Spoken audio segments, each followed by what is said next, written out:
Kubal here with you on 3501 James Street, as well as 208 North Townsend Street, 401 South Salina Street, and those are all in Syracuse. You'll find them in downtown Syracuse, inside of Golisano's Children's Hospital, and of course, you could find Cafe Kubal on 343 Fayette Street in Manlius, New York, and their newest location and first ever drive-through location at the corner of Route 11 and Taft Road. That's Route 11 and Taft Road, Sweetheart Corners in North Syracuse. So make sure you head out to Cafe Kubal today, and I thank every single person who's done so. It is my honor and my privilege on this broadcast to consistently push to bring you the best conversations, the best people, and just overall great opportunity.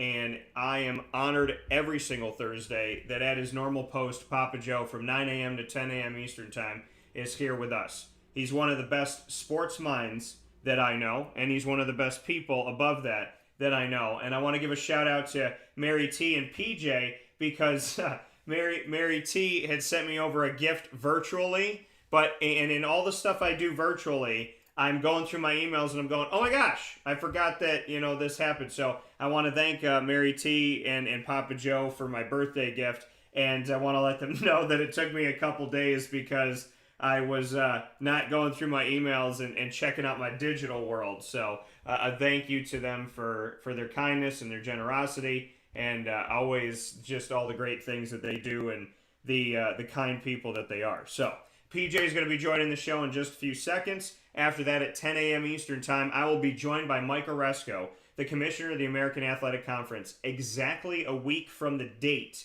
which was my birthday, that they made the announcement of 6 institutions joining the American Athletic Conference as full members, bringing the American Athletic Conference to 14 teams when it comes to the sport of football, and those teams being UAB, Rice, North Texas, as well as Florida Atlantic University, aka FAU, UNC Charlotte, and UTSA, University of Texas, San Antonio. So we'll be discussing with Mike Aresco live on this broadcast a week from the date that he made the announcement on the addition of 6 new schools to the American. We'll be talking about all of those schools, the process, realignment, and so much more, bringing you behind the scenes of the biggest addition the American Athletic Conference has ever made.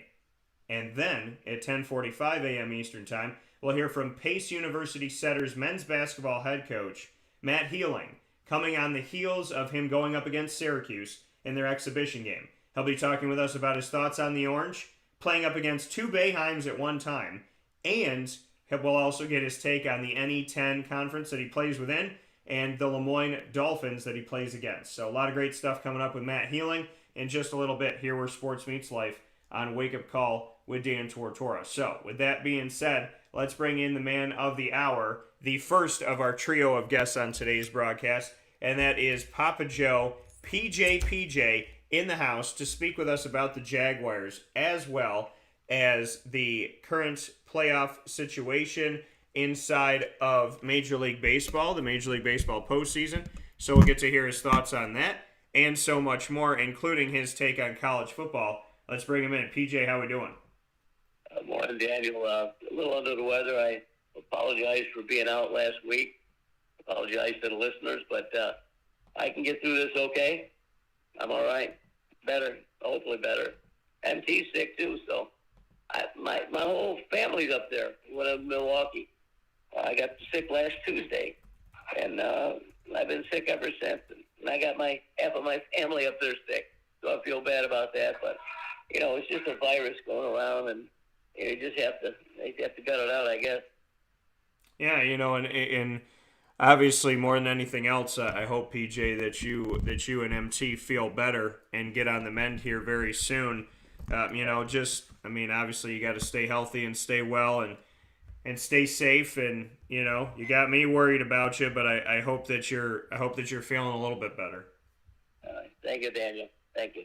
So PJ here with us this morning to speak on all different things, starting with the Jaguars. Papa Joe, I made the joke that the Jacksonville Jaguars were going to have to leave the United States of America in order to get a victory. Then they left the United States of America and got a victory.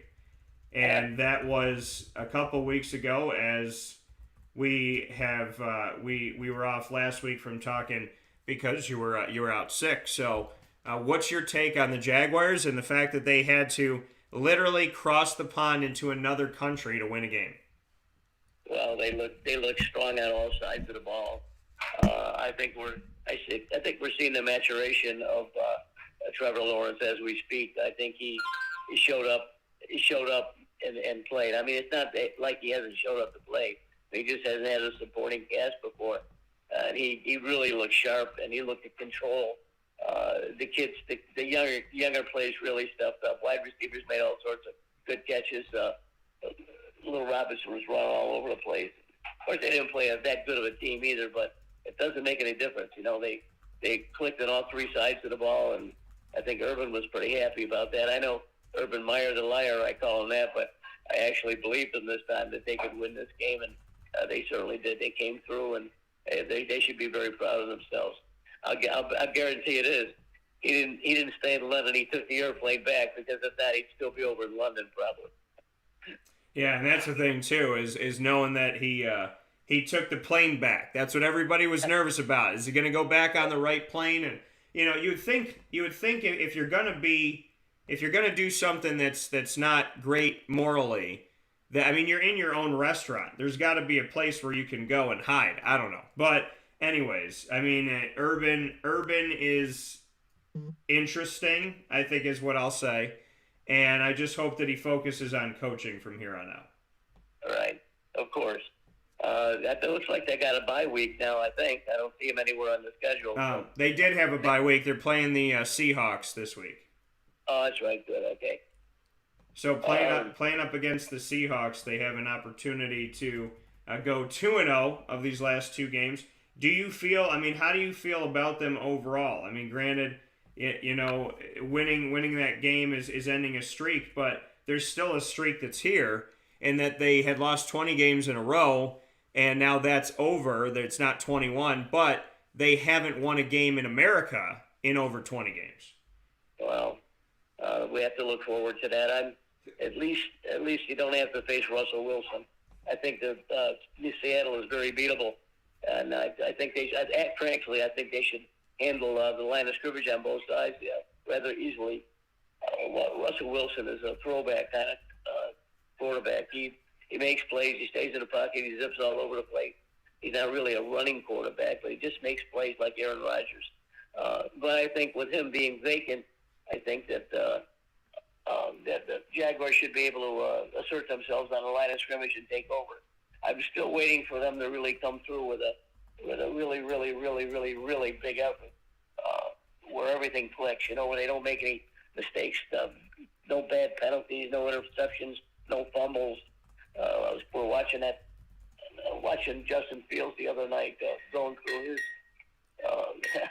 lack of maturation, I should say, on a couple interceptions to 4 fumbles. That's kind of hard for a young quarterback to go through. But Russell Wilson's extraordinary, and I'm very pleased that we don't have to meet him. Yeah, and that's the thing, is having Geno Smith there and what that could be, and what that could be for Jacksonville. That they have, they're going up against Geno Smith as opposed to having to face the likes of Russ the Bus. I mean, Geno's done some good things, and he's put them in some good situations, and obviously gave the Pittsburgh Steelers hell a couple weeks ago. But I actually have Jacksonville going on the road against the 12th man and winning this game, because I think they have some momentum coming out of that victory in England, and I think Trevor Lawrence is feeling better. The monkey's off his back, and I think he's going to play more free. So, in my opinion, I think Jacksonville is going to be able to handle this game, because Seattle is they're doing okay, but not necessarily enough with Geno Smith there as the quarterback in Seattle. And I mean, and it's not to knock Geno, they're just kind of staying in the 20s, so to speak. And I think Trevor Lawrence is going to be able to do enough to make this game interesting, and I think they're going to come away with the victory. I think they will too. Geno Smith he's been around. He hasn't stuck with any one team. Can't remember several teams he's been with. I mean, he's a fair quarterback, not a good quarterback, not a great one. He's fair. He doesn't run the ball, at least. I don't have to worry about him getting killed. But I think you're right. I think the Jaguars are certainly a prime for this game, and I think that this is look, if they win this game, they can start believing in themselves. And all the talk that I hear out of Jacksonville the last week or so, actually 3 or 4 days, is that the trade deadline coming up. Urban was quoted as saying that his phone has been ringing off the hook for the last 3 days. People are looking for some players.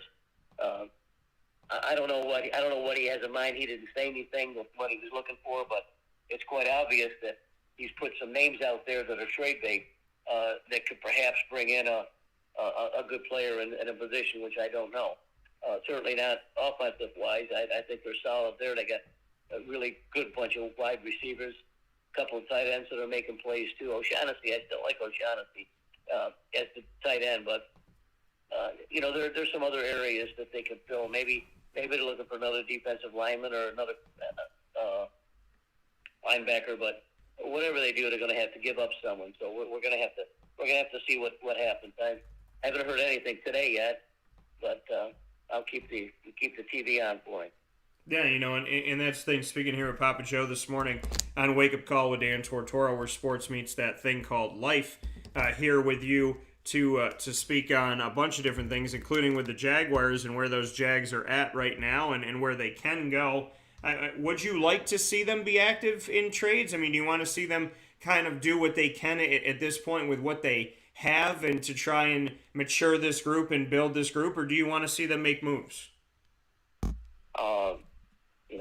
I don't know if he's that experienced enough to make these kind of moves at this level. He's going to have to rely on his general manager for that, Trent Baalke. He's the expert. Certainly they'll sit down and they'll say, well, Urban, what are you looking for? Well, maybe I could use another defensive back, maybe another linebacker, and you'd say, well, who do we want to give up? And Urban would say, well, I don't know. I don't know if Urban's going to be much of a decision maker in this, but he's going to have to indicate to the GM where he needs his help and what players that he could do without. So I just don't want to see him give anyone away, and not any of the young kids that are playing so well either. So I don't want to see that. We've always talked about Tabor and Bryan at defensive line. Somehow he's made it through these 4 years. He's still on the team. When you and I both, over the last couple of years, said he wasn't deserving of that, he's playing better. But I think he's someone that's expendable there. Maybe they can trade him for a defensive back or something like that. But it's a lot of speculation. I haven't heard anything or read anything out of Jacksonville that indicates any type of player, any one player that they're looking to lose. Yeah, and that's the thing, is who are they willing to part ways with, and who is desirable. Their most desirable guys are, I would imagine James Robinson, offensively, and Trevor Lawrence and this and that. So, they're not going to make those moves, but the question of what moves they can make, I think they can look at some of these young wide receivers, and say, okay, is it working with Chark? Is it working with some of these other guys?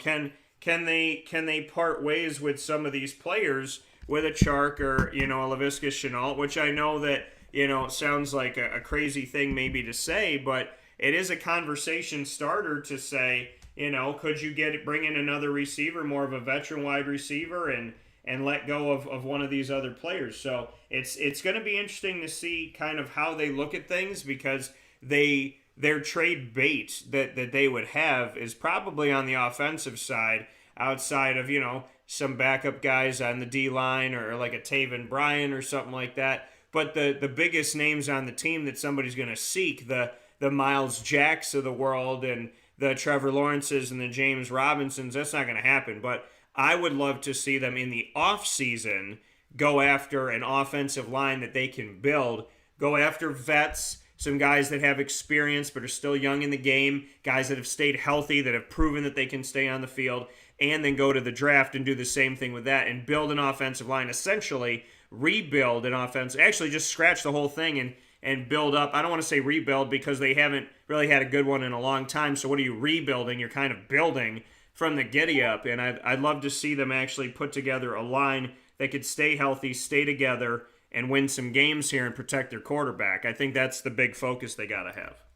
I think you're right there. Every time I look at the offensive line, I look at those two bookend tackles, and they I don't know. They just, to me, they haven't played well. They're playing good enough to keep their positions, but I thought that both of those guys, being first-round draft choices, should anchor that line for 10 years, and here it is 4 years later, we're still talking about them. Yeah. But they're, I think they need to step up a little bit. I wouldn't want to see them vacate any one of those two guys. They brought that big kid from Stanford to back up the two tackles. I can't forget it. I can't remember his name now, but he's a big stud, 6'7", 350 pounds. So I think they're going to use him maybe to flip-flop back and forth if these guys need a rest. But I would like to see the two tackles play a little bit better. If they need to pull in some offensive linemen, they should. Since a couple of the guys on the line are getting kind of old now, and once you have 3 or 4 or 5 years of NFL experience on you, you get beat up a little bit, and you're a little bit sore and a little bit achier and try to get up for the next game. So, youth is the league. I mean, you can have a veteran like Tom Brady who's extraordinary, or you can have someone like Trevor Lawrence who's extraordinary also. But this is a youth league, and it's what have you done for you lately? If a running back, if a running back in the last 3 or 4 years in this league, that's long right there. I look at McCaffrey, and I look at James Robinson, of course. Those guys are, and Al Kamara from New Orleans, who's scary when he has the football. Those guys, they've been around 3 or 4 years now, and things like McCaffrey's hurt now. Kamara's missed some time, but you play running back in this league. You're expected to run, of course, block, of course, and catch balls out of the pass field. And all of those guys that I just mentioned do that. So, maybe after 3 or 4 years, you maybe draft another hot shot running back to take over when these guys fail. But it's kind of sad to say that Christian McCaffrey, as good as he is, maybe he won't bounce back this year. He's not going to play again this week, I don't think. But I enjoy watching that kid. That kid can flat move. And Kamara too, and James Robinson, they're all in a group that allows them to use their physicalness, if there's such a word, to make plays. Kamara's not as big as McCaffrey and Robinson, but they all make plays, and it's a joy. It's a joy to see the young players in this league play well. I don't want to hasten their demise by talking bad about it, but let's face it. If you're a running back for 3 or 4 years, after that you've about had it. Yeah. And you can see that some of the teams that are looking for running backs now are looking through the recycled group. That even these kids aren't that old. 8, 9, 10 years in the league, and no one's biting the bullet for them. So it's a tough league. It's a youth league, and I would like to see the Jaguars stay young. Going back to my tackles, if they need to get some new tackles, then so be it. Just keep the train moving, like my man Lane in Ole Miss. There's a guy that can coach. And, already his name is all over the world about taking a new job when he's now getting Mississippi where he's supposed to be. But that's just pundits talking. I'm a pundit too, so what the hell? Yeah, and that's the thing, talking about, immediately when the LSU job opens, is Jimbo Fisher going to take it, which they brought that up when he was at FSU years ago, and, is Lane Kiffin going to take it? I mean, there's certain names that always come up that are always discussed, and it's going to be that way no matter what, and that's just how it is. But, to go to your points that you were mentioning, Walker Little, and for as the backup to the Jaguars on the offensive line from Stanford, and looking at the offensive line again, and again, it happens every single year. You look at the depth chart for the Jaguars in the O-line. You got Cam Robinson and Jawan Taylor. The interior of the line's got no backups. You got Ben Barch playing right guard because A.J. Can gets hurt. So you got Ben Barch there. You got Tyler Shatley playing center because Brandon Linder is hurt again and was hurt last year. You got Andrew Norwell there at left guard. But the left tackles have Will Richardson and Walker Little backing them up. Outside of that, there's nothing. You got your starting center, your starting right guard hurt. As I stated before, and I'll state it again, the Jacksonville Jaguars have not been able to go a season in recent history where they've had all 5 guys healthy. And this season is no different. Your starting center's out. Your starting right guard's out. And you don't have the depth to help at those positions. Thank goodness they kept Tyler Shatley, because Shatley's played different positions for the Jaguars. He's playing center now. Ben Barch is playing right guard, a guy they had brought in within the last couple of years. But they don't have health on this line, and they don't have backups and depth on this line. And as I said before, and I'll say it again, and this is not me wishing bad on anybody that's on the team right now. I hope they all find landing spots that stay healthy. But the Jaguars can't afford to do this anymore. They cannot afford to have an offensive line that has not had 5 healthy guys throughout the season. They have not been able to field 5 starters on the O-line for an entire season. I can't remember when. At least the last, 4 or 5 years, that they have not been able to say, okay, Cam's there, Jawan's there, Brandon's there, AJ's there, and Andrew's there. It's AJ's out, but Andrew's, AJ's out, Andrew's in. Cam's out, but Jawan's in. They haven't been able to keep the line healthy, and I don't know how you can win, especially with a rookie quarterback trying to get himself comfortable in the NFL, when your offensive line is not only not the greatest in the country as far as protecting, but they're not even healthy. So how can they even think to protect when they don't stay healthy? And gosh forbid they're not healthy. You got somebody behind them. They don't. They got a couple guys that have moved up and down this line to try and help out where they can. This offensive line has been a glaring issue, a sore eye on the Jaguars, and it needs to be fixed. And they're going to have to go out, and they're going to have to get new bodies because it's just not working. I think you're right there. Right? The guards in the center are interchangeable. They can play various positions, but the tackle positions, you can't put a guard in a tackle position. That doesn't work. And I'm glad you mentioned the name Walker Little. I was very impressed with him when I heard him talk and I seen him play. This kid's the real deal. So if Robinson or Taylor is hurt, then he can flip right in there. But there has to be some consistency. You're correct, and it's not the players that's got to get the consistency. It's got to be the front office. If they're looking for trade bait, if they're looking to make the moves by the trade deadline, I don't know when it is. I'm sure it's coming up soon, or this talk wouldn't happen. Let's let them make the moves and say, well, Urban can say, well, I really could use another guard or center, and to go out and get one. But who would you give up? Well, I don't want to say that. I don't want to say that. If someone's looking for one of my players, then they can say, well, I'll give you this and this for James Robinson. You got to say no. You're right. There are some players that are not tradable on any team, and it's usually your star players. I just love the wide receivers. I just think they're doing a great job. Maybe another one wouldn't hurt, but they still haven't used Laviska Shenault in the way they should. Look at, you got to get the ball in his hands. You can't just have it jump one off every once in a while, or have a 5-yard slant coming at him every once in a while. This kid's the real deal. And I told him 2 years ago, I said, when I watched him in Colorado, he's going to be a star. He is a star already, but if you want to use him in an end around, that's fine, or reverse, that's fine. Get him down the field. Get the ball in his hands. If they can expand the offense a little bit, and Trevor Lawrence would be the first to say that. If he would say, well, who would you like to see more action? He'd probably say, well, 10. I want to give 10 a lot more action. So, maybe the offensive coordinators and these guys can get together and say, look, we got 3 or 4 good young wide receivers on this team, and we need to get them the ball. If Lawrence is going to throw the ball 40 times a game, which looks like he is, maybe 35 to 40, and then at least 6 or 7 of those targets has got to go to Shenault. And if he starts picking up some ground, and get him the damn ball again. Oh yeah, and I think the thing is, too here, and the trade deadline is coming up next. What is it next?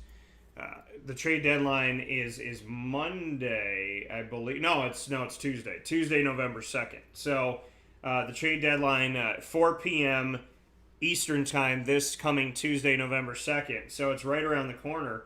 And the question is, what could they do? Who could they get, and who are they willing to give up in order to get that is the big question. And I think, for Jacksonville, they really don't, unfortunately, have a lot that they can afford to give up in order to bring something in, which puts them in a unique situation, unless somebody desperately needs a backup. But, I put it to you like this, too. They've given up players for next to nothing.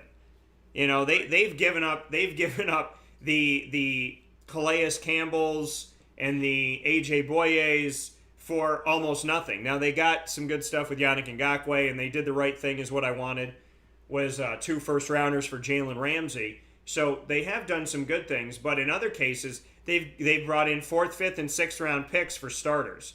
So, I mean, if you are able to get rid of Taven Bryan and send him somewhere, I would imagine they're going to get an 8th-round pick. Some team's going to pull one over on him and go, we'll give you 3 8th-round picks for Taven Bryan, and Shad Khan will go, that's a good deal. But, it's what can you give up? And especially with the fact that you haven't really been that smart in how you have moved guys around, because as much as you did good with Yannick Ngakoue and Jalen Ramsey, you also screwed the pooch a little bit on trying to move Calais Campbell and AJ Boye and Nick Foles and whatnot. So, I want them to be very smart about any move that they would make. And if it's not going to bring in a first, second, or third-round pick, I'd probably let it go, because they need help right now. They need bodies. They need offensive linemen. And if you're not going to bring in someone immediately that could physically help the team this season, then I don't want to pick if it's 5th, 6th, 7th round. I don't even know if I want a 4th-round pick. I think for me, it's got to be a 2nd or a 3rd that you're going to be able to pull. And if you're going to get a 4th, then package it with something else, because I don't think Jacksonville needs. If they get another 5th-round pick, they're going to be drafting in the 5th round by themselves. Right. I don't want to see that either. I think you're correct. We need bodies. If for instance, if the offensive line is starting to get a little frail on the ends, then look for someone, look for a body. But typically these teams, they look over what players have been released, and they look at other players' taxi squads where you can sign off a taxi squad. And I like that idea. If there's a good young offensive tackle out there somewhere that's sitting on a taxi squad that's not being used, and they can sign him off, but then they could go that route. But I don't want to have to wait next year. You're right, to wait for a 6th round to come up with a blah blah pick. If we had to get rid of these guys because they were pain in the butt, and it worked out okay because the Jaguars got some good players for them. But they don't need the picks. They need bodies. So Trent and Urban, if you're listening, if you're going to do some trading, trade for bodies and not only 28th round pick.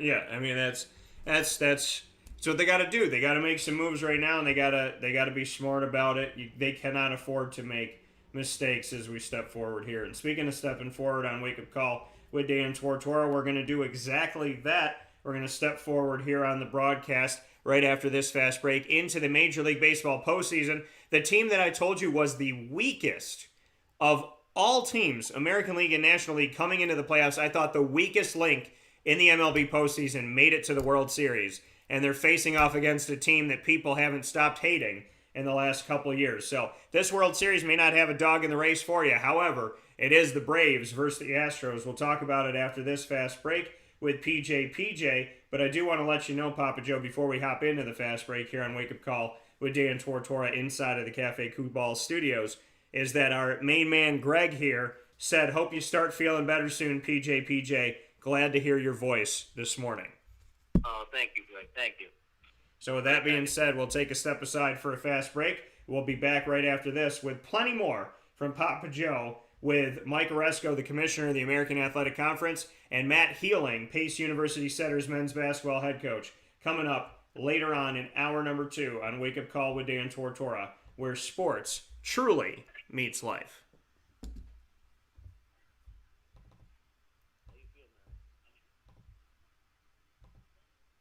Carvel DeWitt, it's what happy tastes like. Do you know why? Because we make ice cream. Creamy, rich, flavorful ice cream. Not yogurt or iced milk like some of our competitors. Ice cream. Fresh, by hand, daily. For the calorie conscious, we have something new for you. Our new Carvelite. Same great flavor, creaminess, and texture of our regular ice cream with only 35 calories an ounce. So whether you want an ice cream cake, flying saucer, dasher, carvalanche, hard or soft ice cream, we will satisfy your craving with our fresh, handmade regular or new Carvelite ice cream. Carvel DeWitt. It's what happy tastes like.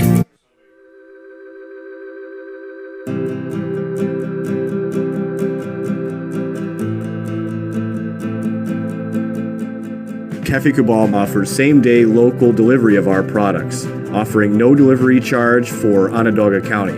Shop cafecabal.com for fresh roasted coffee beans, cold brew, travel mugs, and all your essential Cafe Cabal needs. Cafe Cabal, coffee for the soul.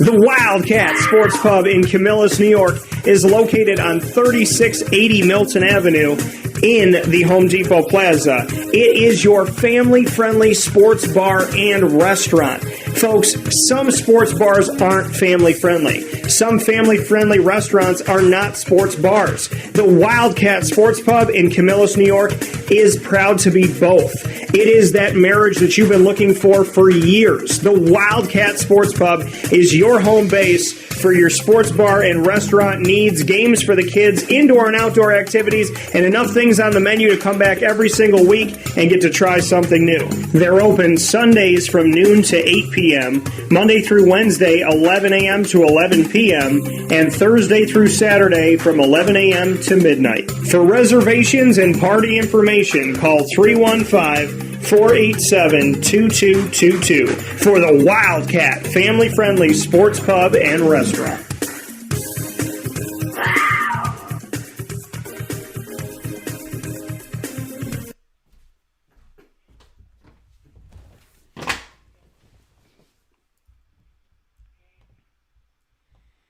Welcome back here to Wake Up Call with Dan Tortora on wakeupcalldt.com, your one-stop sports shop, and on mixlr.com/wakeupcalldt. Hanging out with you where sports meets life here on Wake Up Call with Dan Tortora inside of the Cafe Kubal Studios. Cafe Kubal here with you on 3501 James Street, as well as 208 North Townsend Street, 401 South Salina Street, all in Syracuse, inside of Golisano's Children's Hospital in downtown Syracuse. And you could find them as well by going out to 343 Fayette Street in Manlius, New York, and of course on the corner of Route 11 and Taft Road at Sweetheart Corners in North Syracuse at their drive-through location. And you are listening and watching Wake Up Call with Dan Tortora on mixlr.com/wakeupcalldt, as well as on wakeupcalldt.com's homepage, and on Facebook.com/LiveNowDT and Facebook.com/WakeUpCallDT and on YouTube.com/WakeUpCallDT. So however you're tuning into the show, thank you so much for being a part of Wake Up Call with Dan Tortora, where sports meets that thing called life, as PJ is here with us in hour number 1 of Wake Up Call with Dan Tortora every single Thursday from 9 a.m. to 10 a.m. Eastern Time. And we are here to discuss the world of the World Series. PJ, the Atlanta Braves and the Houston Astros. Who would have thunk it? Now, some people thunk it on the Astros side, but I don't think anybody thunk that we were going to see the San Francisco Giants and the Los Angeles Dodgers fall, and the team that rises out of the National League, the Atlanta Braves. What are your thoughts on the World Series? Well, I'm sorry I missed last week to comment on it because that's when the playoffs were starting, and I do have to say I'm extremely embarrassed that I put so much faith in the Dodgers. I always tell myself, going back years and years, is that you win championships with pitching and defense when you play baseball, and that's what they do. They had extraordinary pitching, but it didn't happen. I mean, it just didn't happen. Atlanta played better. They're not the better team, certainly not, but they played better and they won. But the Dodgers have got to do some soul searching. I know they won last year and they were favorites to win this year, but it's what the boomer always says. That's why they play the game. Yeah. And they did. They've lost. So my Brewers laid an egg too. But it's fun watching it now. I watched all the series, of course, and didn't have anything else to do but cough and sneeze and watch baseball. So, and I've seen the last couple of games. It looks like last night's game was just an inversion of what happened the night before, where the Houston won 7-2, and 2 nights ago it was Atlanta 6-2. So Houston is the best hitting team in the American League. They were number one in home runs. They were number one in average. They were number this hits. They're just an offensive powerhouse. And I thought that Atlanta's pitching staff did a wonderful job the other night in limiting these guys to get some runs. But they left on base. They had 9 guys left on base. And when you have play a team like Houston, if you can do that, you're going to win some games. Houston typically doesn't leave 9 guys on base. Usually they get them in. And last night's game was just the opposite. Altuve went yard, and they had 9 hits in a game. Urquidy went 5 innings. He looked really, really sharp. But the problem with and look what happened in the game 1, where Charlie Morton gets a line drive off his leg, goes in the right field for a hit, and he pitches, finishes the inning. He shook it off. Next hit, he comes up. He's still pitching. He throws a nasty-ass curveball to Altuve and strikes him out. And then as he was following through, he almost stumbles and falls on the ground. That's when I saw something. I said, something's not right here. And that extraordinarily right. Everyone came out, and the guy went into the bowels of the stadium, had an x-ray, and he's got a broken leg. I mean, Charlie Morton is a stud. I mean, he always has been tough. Why did Tampa Bay let him go last year? I have no idea, but Tampa Bay does some weird things down there. They still win, though, but they do some weird things like that. And you don't give away a player like Charlie Morton, just like they gave away Blake Snell to the San Diego Padres. Charlie Morton is a big-time pitcher, and they're going to miss him, guaranteed. As a matter of fact, Houston probably is an overwhelming favorite now because Charlie Morton can't pitch. In last night's game, Houston is not known for their starting pitching. Justin Verlander has been on the shelf for another year. Another Cy Young Award winner just being wasted away. Urquidy pitched good last night. He kept Atlanta off balance. Atlanta's a much, much better team than I thought they were. I didn't look at Atlanta that much because that division to me wasn't the strongest division, and the Mets were there, and they were round robbing, trying to get the league, and they just didn't. You're right. That particular winner of that division did not look like the strongest in all of baseball. That's for sure. And I thought for sure that the San Francisco Los Angeles play-in game was going to be the World Series champion, and I still feel that way. I think the Dodgers certainly are a better team, but it doesn't matter. They didn't play well enough, and Atlanta did. There's something's going on in baseball that I don't particularly like, and I think you've heard me gripe about this before, is that starting pitchers, what the hell are they anymore? They're nothing. You got a guy who goes in there, throws 3 innings, next guy 1 inning, next guy 1 inning and a half, next guy 2 innings. It may be good baseball for the managers because they keep their arms pressure, but whatever happened to the players? Years ago, the Braves had 3 of the best pitchers in all of baseball history: Tom Glavine, Greg Maddux, and John Smoltz. Yeah. Those guys alone would start and finish games, at least go 8 innings. Whoever heard of this, what they're doing now? I know Tampa started it 3 years ago, and now everyone's picking up on it. San Francisco picked up on it now. You saw last night what Houston at least went 5 innings with their guy, but Atlanta pulled their pitcher. He went 5 innings too. He did a good job. But the night before, there's 6 or 7 pitchers in a game. I want to see the game played purely. And if you've got a 20-game winner or a guy that's a stud who throws 200 innings a year, let's see him. Let's see him pitch, and let's see him get out of the situations where he's got to pitch to win. So I guess they call it small ball these days, and I guess that's what I have to look forward to looking at. So I don't look for. First of all, there's no other player on either team that resembles a Charlie Morton that's going to start and give you 7 or 8 innings. Not in this World Series, because the managers aren't going to let that first sign of a kink in the armor, like a single up the middle or a double down the line or something like that. Everyone goes crazy. Everyone starts warming up in the bullpen. Next guy gets walked. Out comes the manager. They toss the guy out, bring another guy in. There's no consistency at all, but I guess there's consistency in inconsistency, if you want to say that. And I guess that's what Schisker, the Atlanta Braves manager, is doing. He doesn't fool around. If you're not throwing strikes, you're not getting guys out, you're out of there. Most managers feel that way, but I've seen the game go in the direction where I don't really like to see it. But I still love it. I still love baseball, and I still want to watch it. Houston still is an overwhelming favorite because of their hitting. They got their core guys that've been with them for years. Altuve, Carrera, Uriel. These guys have been with them for. Get Bregman, of course, at third base.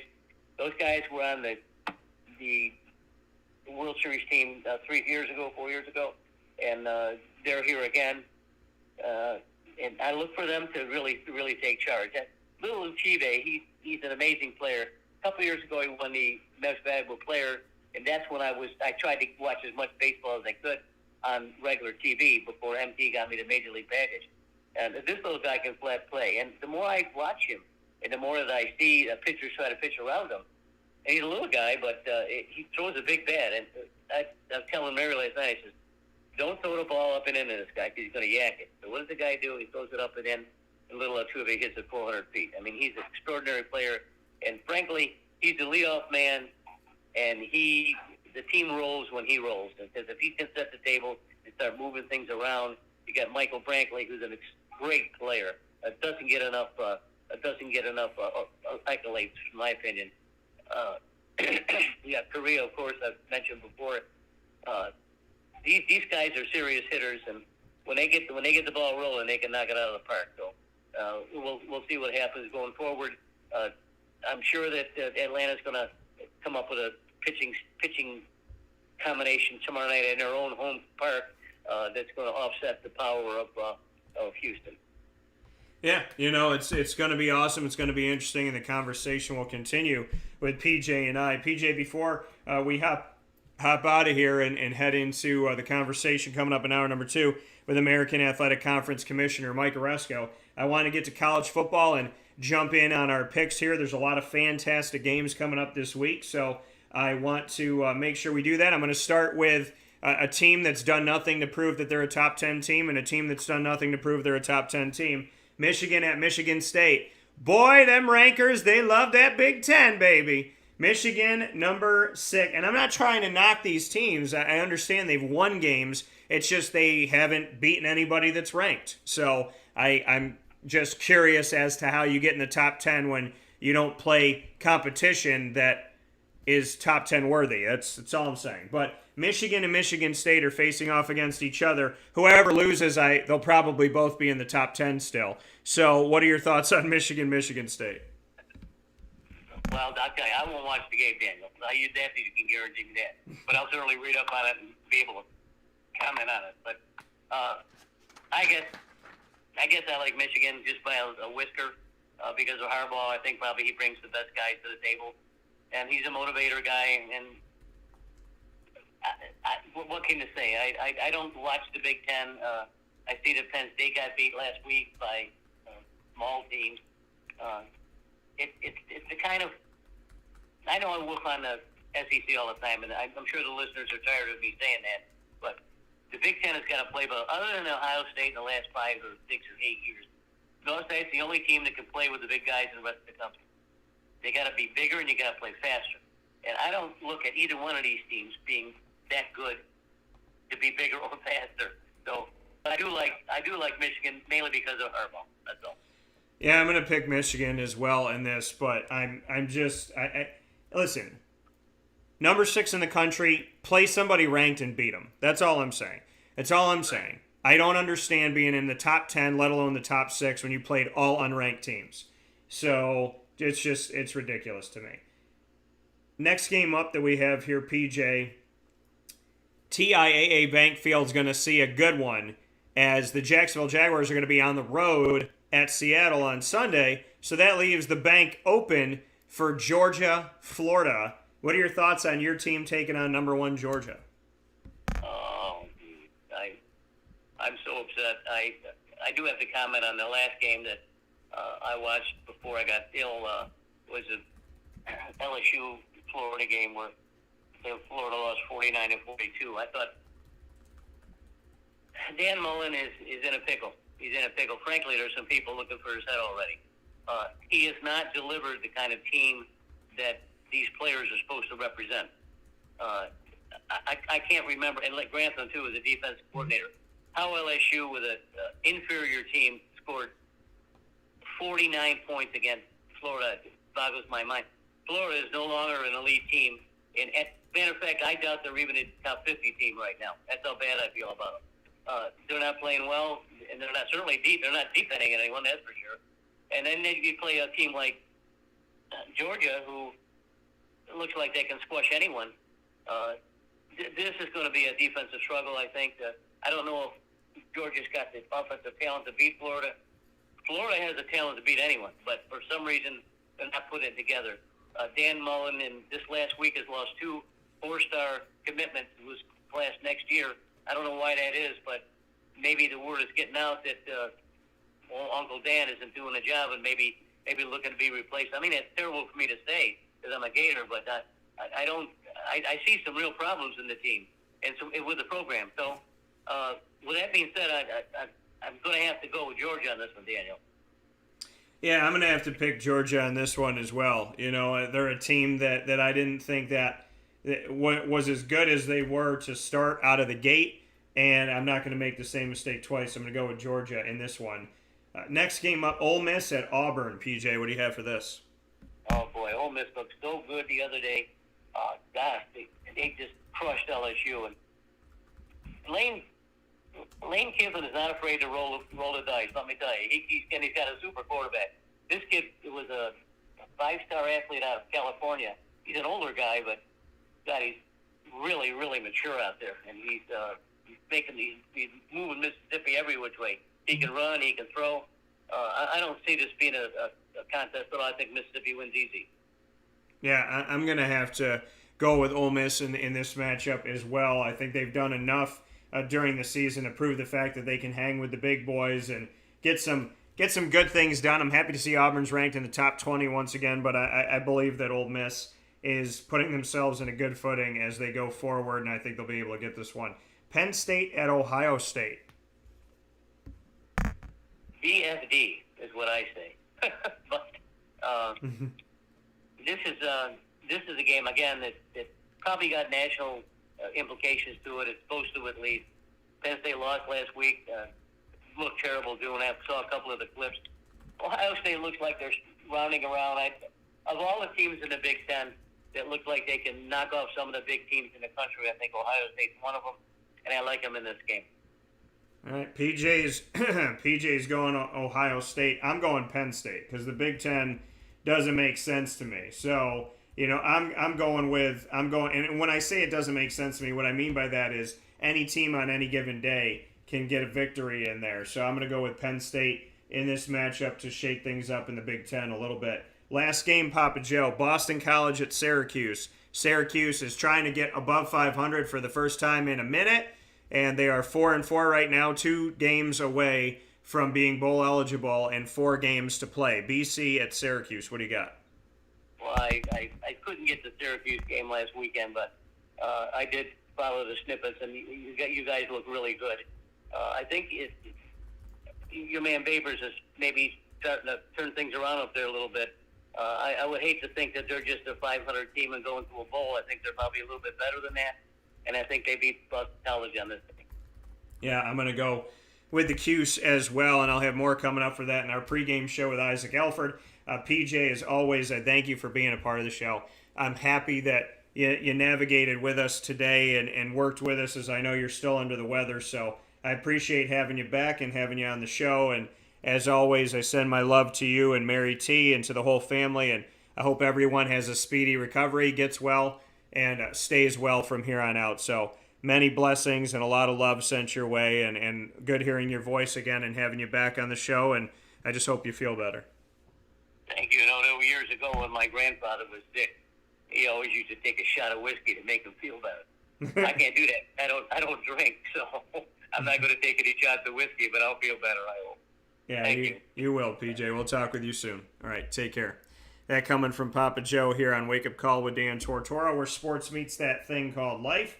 We'll take a step aside for a fast break. We'll be back right after this with plenty more coming up on Wake Up Call with Dan Tortora, including the commissioner of the American Athletic Conference, Mike Aresco, giving us a background behind-the-scenes look at what it took to bring in 6 new schools to the American Athletic Conference.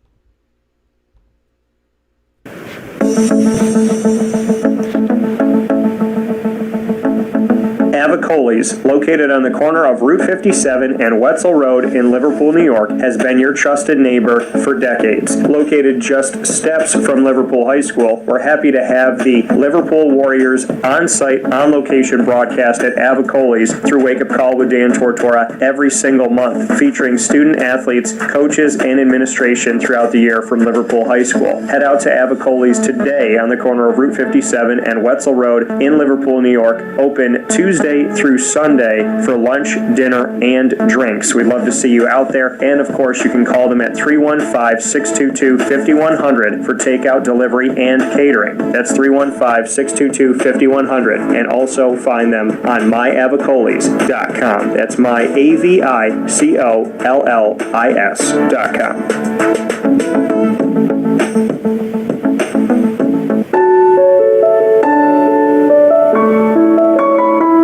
Peace of mind when you're out of town that your furry-loving friend is safe and sound means taking them to Canine Campground, because we all know that when it comes to the love of our pets, it goes well beyond the call of duty to make sure they're safe and sound.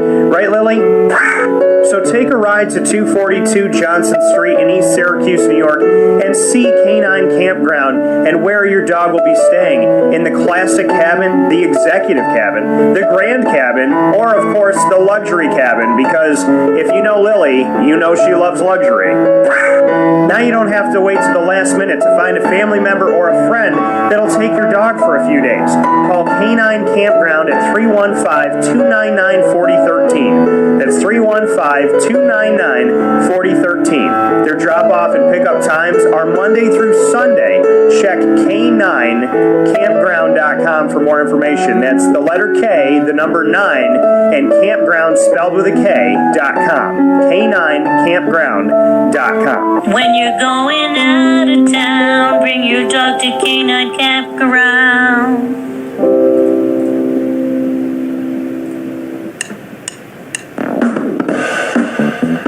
PB&J's Lunchbox, the food truck that you love finding all throughout Central and Upstate New York, now has a street-side cafe. So when you're craving their traditional favorites as well as their out-of-box amazing menu items, you can now head to 663 Old Liverpool Road in Liverpool, New York. Located just minutes from the highway, the thruway, Destiny USA, and Onondaga Lake Parkway, PB&J's Lunchbox Street-Side Cafe is there for you Monday through Saturday from 9 a.m. to 7 p.m., serving breakfast, lunch, and dinner all throughout the day. Get breakfast for dinner, dinner for lunch, whatever you fancy, including their award-winning grilled peanut butter and jelly sandwich. Find them at 663 Old Liverpool Road in Liverpool, New York. PB&J's Lunchbox, where we love to know what's in your lunchbox.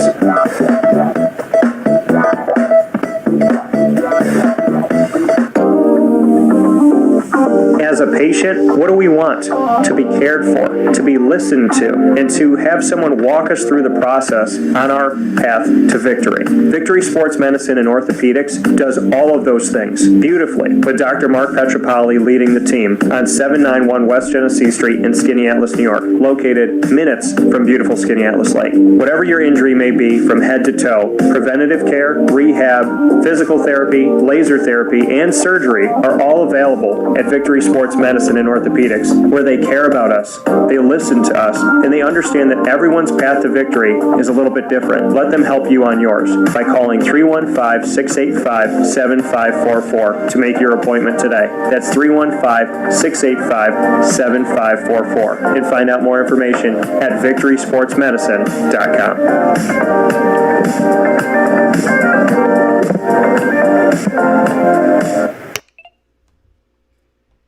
Welcome back here to Wake Up Call with Dan Tortora on wakeupcalldt.com, your one-stop sports shop, and on mixlr.com/wakeupcalldt. We're inside of the Cafe Kubal studios, as we are every live broadcast Monday through Friday from 9 a.m. to 11 a.m. Eastern Time, with locations all throughout Central and Upstate New York. Find the Cafe Kubal nearest you and support local today. With that being stated, it is my honor and my privilege, as always, to have this next guest on the show, American Athletic Conference Commissioner Mike Aresco, who has been with us since the institution of the American, before there was even a logo or a name to the conference. Mike and I were talking, and we've always had an opportunity to really, I mean, if you go back over the years, to chronicle this conference, which has meant the world to me. And as we continue to add chapters to this conference, the newest chapter has 6 institutions coming in as full members: UAB, Rice, North Texas, FAU, as well as UNC Charlotte and UTSA.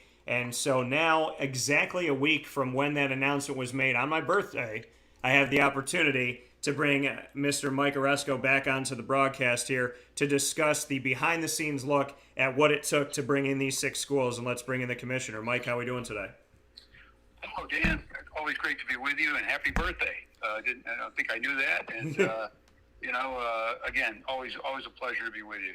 Thanks for having me. Absolutely, and it's good to have you here on the broadcast as well, Mike, and to have the opportunity to speak on what really brought this about. So bring me into when you, and I know we talked a little bit on the Zoom call when the announcement was made last week, but what type of steps did it take, and when did you really start looking at this? I mean, is this something that your ear was always to the ground, or did this kind of come on the heels of Cincinnati and UCF and Houston? Bring me into kind of the timeline of when you started to really put these pieces together and say, okay, you know what, we're going to have to look at schools. These are the schools on my list. Did you have, I go back to the movie Draft Day, where Kevin Costner had that note in his pocket. Do you always have that note in your pocket that's got a few names on it, or how did it all come about?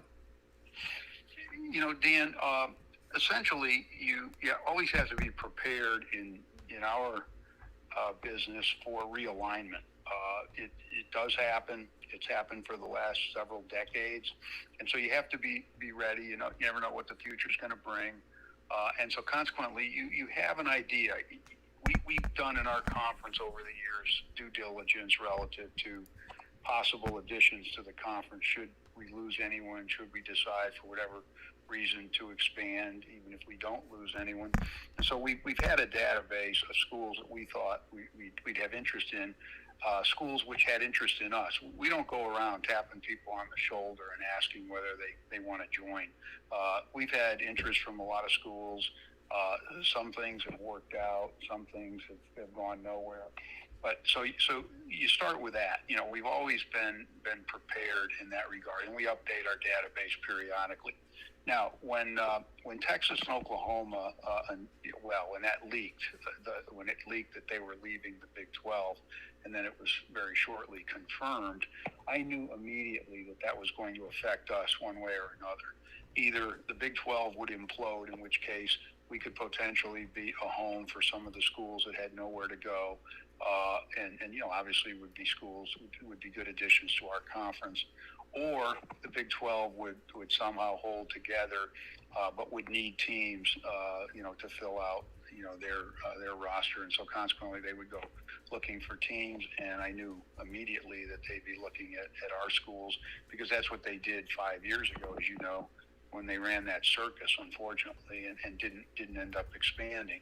So I knew immediately there was going to be an impact. So we certainly refreshed everything, got ready, anticipated that we might either be adding teams or losing teams, in which case we would have to add teams to replace the teams leaving.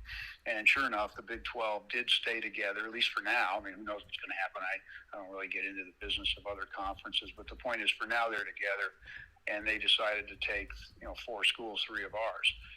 Once that happened, we knew that we obviously had to add schools. We didn't want to stay at 8. We're at 11 now. And over the last few years, Dan, after UConn left, we've talked about getting to 12, possibly even adding a few more. But nothing materialized, and we just decided to sit tight. We didn't feel the need to get a 12 team at that point. We could play at 11, still have our championship. Our top 2 teams play each other. But anyway, now it's a different situation entirely. So you have to get back to a certain number. We thought about getting back to 10, possibly 12, and then the more we talked about it internally, we decided that if there were schools that made sense for us, why not think about 14? Because in fact, that gives us a cushion. You never know. Again, as I said, you never know what the future is going to bring. It also could potentially strengthen us, far more inventory for our, broadcast partner. And incidentally, this was all our discussions. It didn't have anything to do with ESPN. They weren't part of it at all. This was our discussion. We decided on the number of teams. We decided which teams we would potentially target, and we're working through all that, with ESPN. But we know they've been incredibly supportive of what we're doing. But they had nothing to do with what we were planning. So anyway, to make a long story short, we had a list of about 8 to 10 schools that we thought, fit our philosophy. Culturally we're similar. We're in the right locations. We're a big market conference for the most part, and that's what we'd like to be. We want to be in rapidly growing areas and have schools that are growing. We're a young conference, Dan, so we want to have obviously as much growth as possible. In addition, we wanted to have a more geographical cohesion. So we looked at that, and ultimately the 6 schools that we ended up taking, which had all applied, which had all asked about membership, just made the most sense to us. And I can go through why. We're, again, as I said, we're a big market conference for the most part. We wanted to strengthen our presence in Texas, which we've done. It's really important. That's an important state. It's a fulcrum, really. And it's a rich recruiting area. It's an important area for the transfer portal because there's so many players in Texas. And even if you don't get them the first time around, they might want to come home. And if they come home and our schools are in that area, and we have a chance. And sure enough, that's exactly how Sonny Dykes has built his program at SMU. He's done it with great recruiting, but also with really, really adept use of the transfer portal. And again, a lot of those players who are from the Dallas area want to come back. So now, we're in San Antonio. We're back in Houston, with Rice. We're at North Texas, which is, obviously north of Dallas and is part of really the overall Dallas area, DMA, if you will. I don't know if it's officially in the DMA, but the point is it's a Dallas area conference, and SMU felt that they would be a good addition. They admired what the investment North Texas had made. It's a good rivalry. So we've got strength there. And then we decided, that we would turn east, UAB was, for us, certainly a school that's a remarkable story, and we think has all the potential in the world. Has already been achieving. They've been winning Conference USA championships. Same thing with FAU. They've won some championships. It strengthens us again in Florida. Gives us 2 schools in Florida with USF there. And then Charlotte was a bit of a sleeper, I suppose, for people. But UNC Charlotte has tremendous energy, potential. And that's the other thing, Dan. We were looking for commitment and schools that were, again, growing and had resources but had the commitment. If you don't have the commitment to be at the top level, then it's not really, this conference isn't really for you, because our DNA is to compete at the highest level, as you know. Those are our goals. We want to be an A6, a P6 conference, A6 meaning autonomy conference. People have said, well, that's dead now, or it's on the back burner. No, it isn't. These schools will come in possibly in 23, I don't know, possibly in 24. But the point is, they are going to be great additions, and this conference is going to be dynamic. It was dynamic, as you know, the past 9 years, and everybody doubted us 9 years ago. They thought we were dead in the water, and obviously look what we've done. We're going to do the same thing. I don't know why you'd bet against us. And so consequently, a school like Charlotte with all that potential just seemed like a good fit. So again, we thought about 12, but then we looked and said, there are a couple of more schools here that just make sense for us now. Why not just do it all at once, so we don't do it piecemeal? We don't have this drag on. And I think we're in good shape. We're planning, Dan, for the next decade. Okay, what are your ultimate goals? Our goals are to be the conference we were. We were on the cusp of, as you know, being a P6 conference. I believe we had written an 8-page letter. You may have seen it, strongly stating our case to be a P6 conference, to be an autonomy conference. We sent it to the chairs of those 5 conferences. And now with the Big 12 not having Oklahoma, Texas, if we're a comparable conference or comparable to the ACC and the Pac-12, our TV deal will likely be more comparable. Why not let us in? I mean, I think we've earned it at that point. But it's now going to be a work in progress. We're going to have to earn it again. We know that. But I don't think there's any doubt that the schools we took are going to benefit from the exposure. They're going to raise their profiles. They're already, several of them are already doing very well, and others are right on the cusp.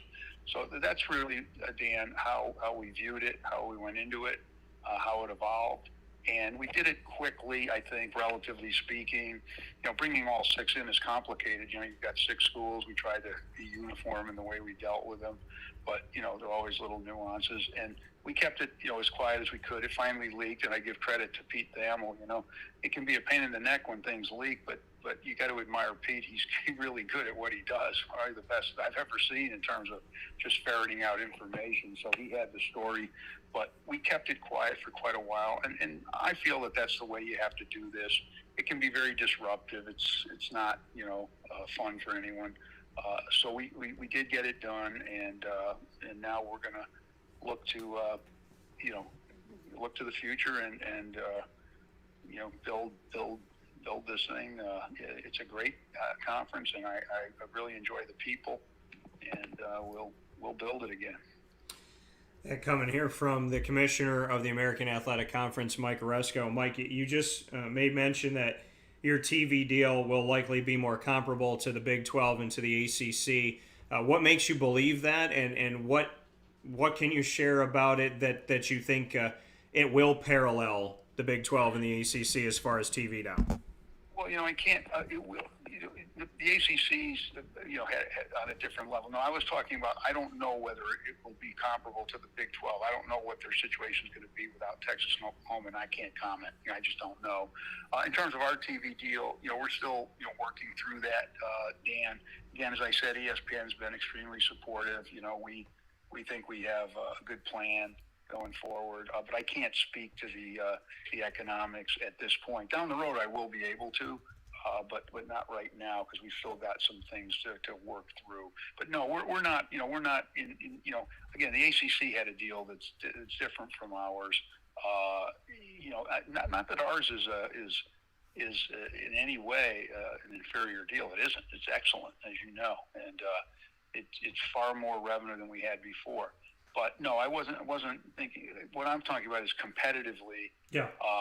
If we're comparable to the Big 12, ACC, Pac-12, and then I don't know financially how we're going to stack up with the Big 12. We just don't know yet.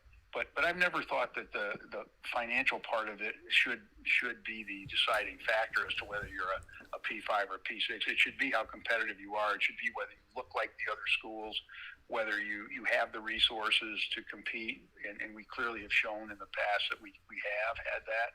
And so I felt, we had everything in place before, even though we may not have had a TV deal quite as, large as the others. But who knows what the future is going to hold. Yeah, and in looking at this, you've brought up a bunch of different topics. One of them being dispelling some rumors or some accusations. What are some of the things you want to clarify with the world as far as this process? I know you kind of brought up, ESPN and said, listen, we as the American Athletic Conference, we were making our own decisions. They weren't in that with us and whatnot. What type of things that you heard out there do you want to dispel? And I want to give you the floor there because there's a lot of people that speak for people, and I want to be clear about what the American actually did as opposed to maybe some things that were out there. Well, you recall the Big 12 commissioner was throwing around a lot of accusations that were ridiculous, and so we addressed that a while ago.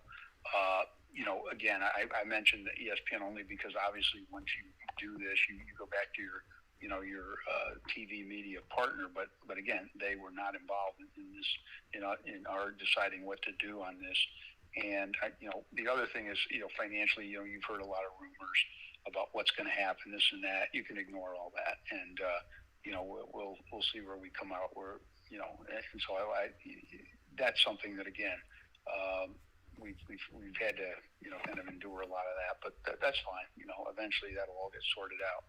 And then finally, again, we only talk to schools that had shown interest in us, and sometimes that interest doesn't ultimately result in anything. There's no guaranteed outcomes here. You never know. But we didn't go tapping people on the shoulder and saying, hey, by the way, you should be thinking about our school. Our conference. And so consequently, these were schools that absolutely were interested in us. Some had been interested in us for quite a while. We had quite a bit of interest elsewhere, and I tried to return everyone's calls and try to, explain the situation. But ultimately, and there were some other schools that probably could have potentially, fit our philosophy and our profile. But, right now, I think 14 is a good number. The other thing is people have asked me, well, are you going to expand further? And I said, I don't really want to, roil the waters. I said, down the road, who knows? If you've got schools that are interested in you that might add value, could you go to 16? Yes, you could, but there's no plan to do that now, none.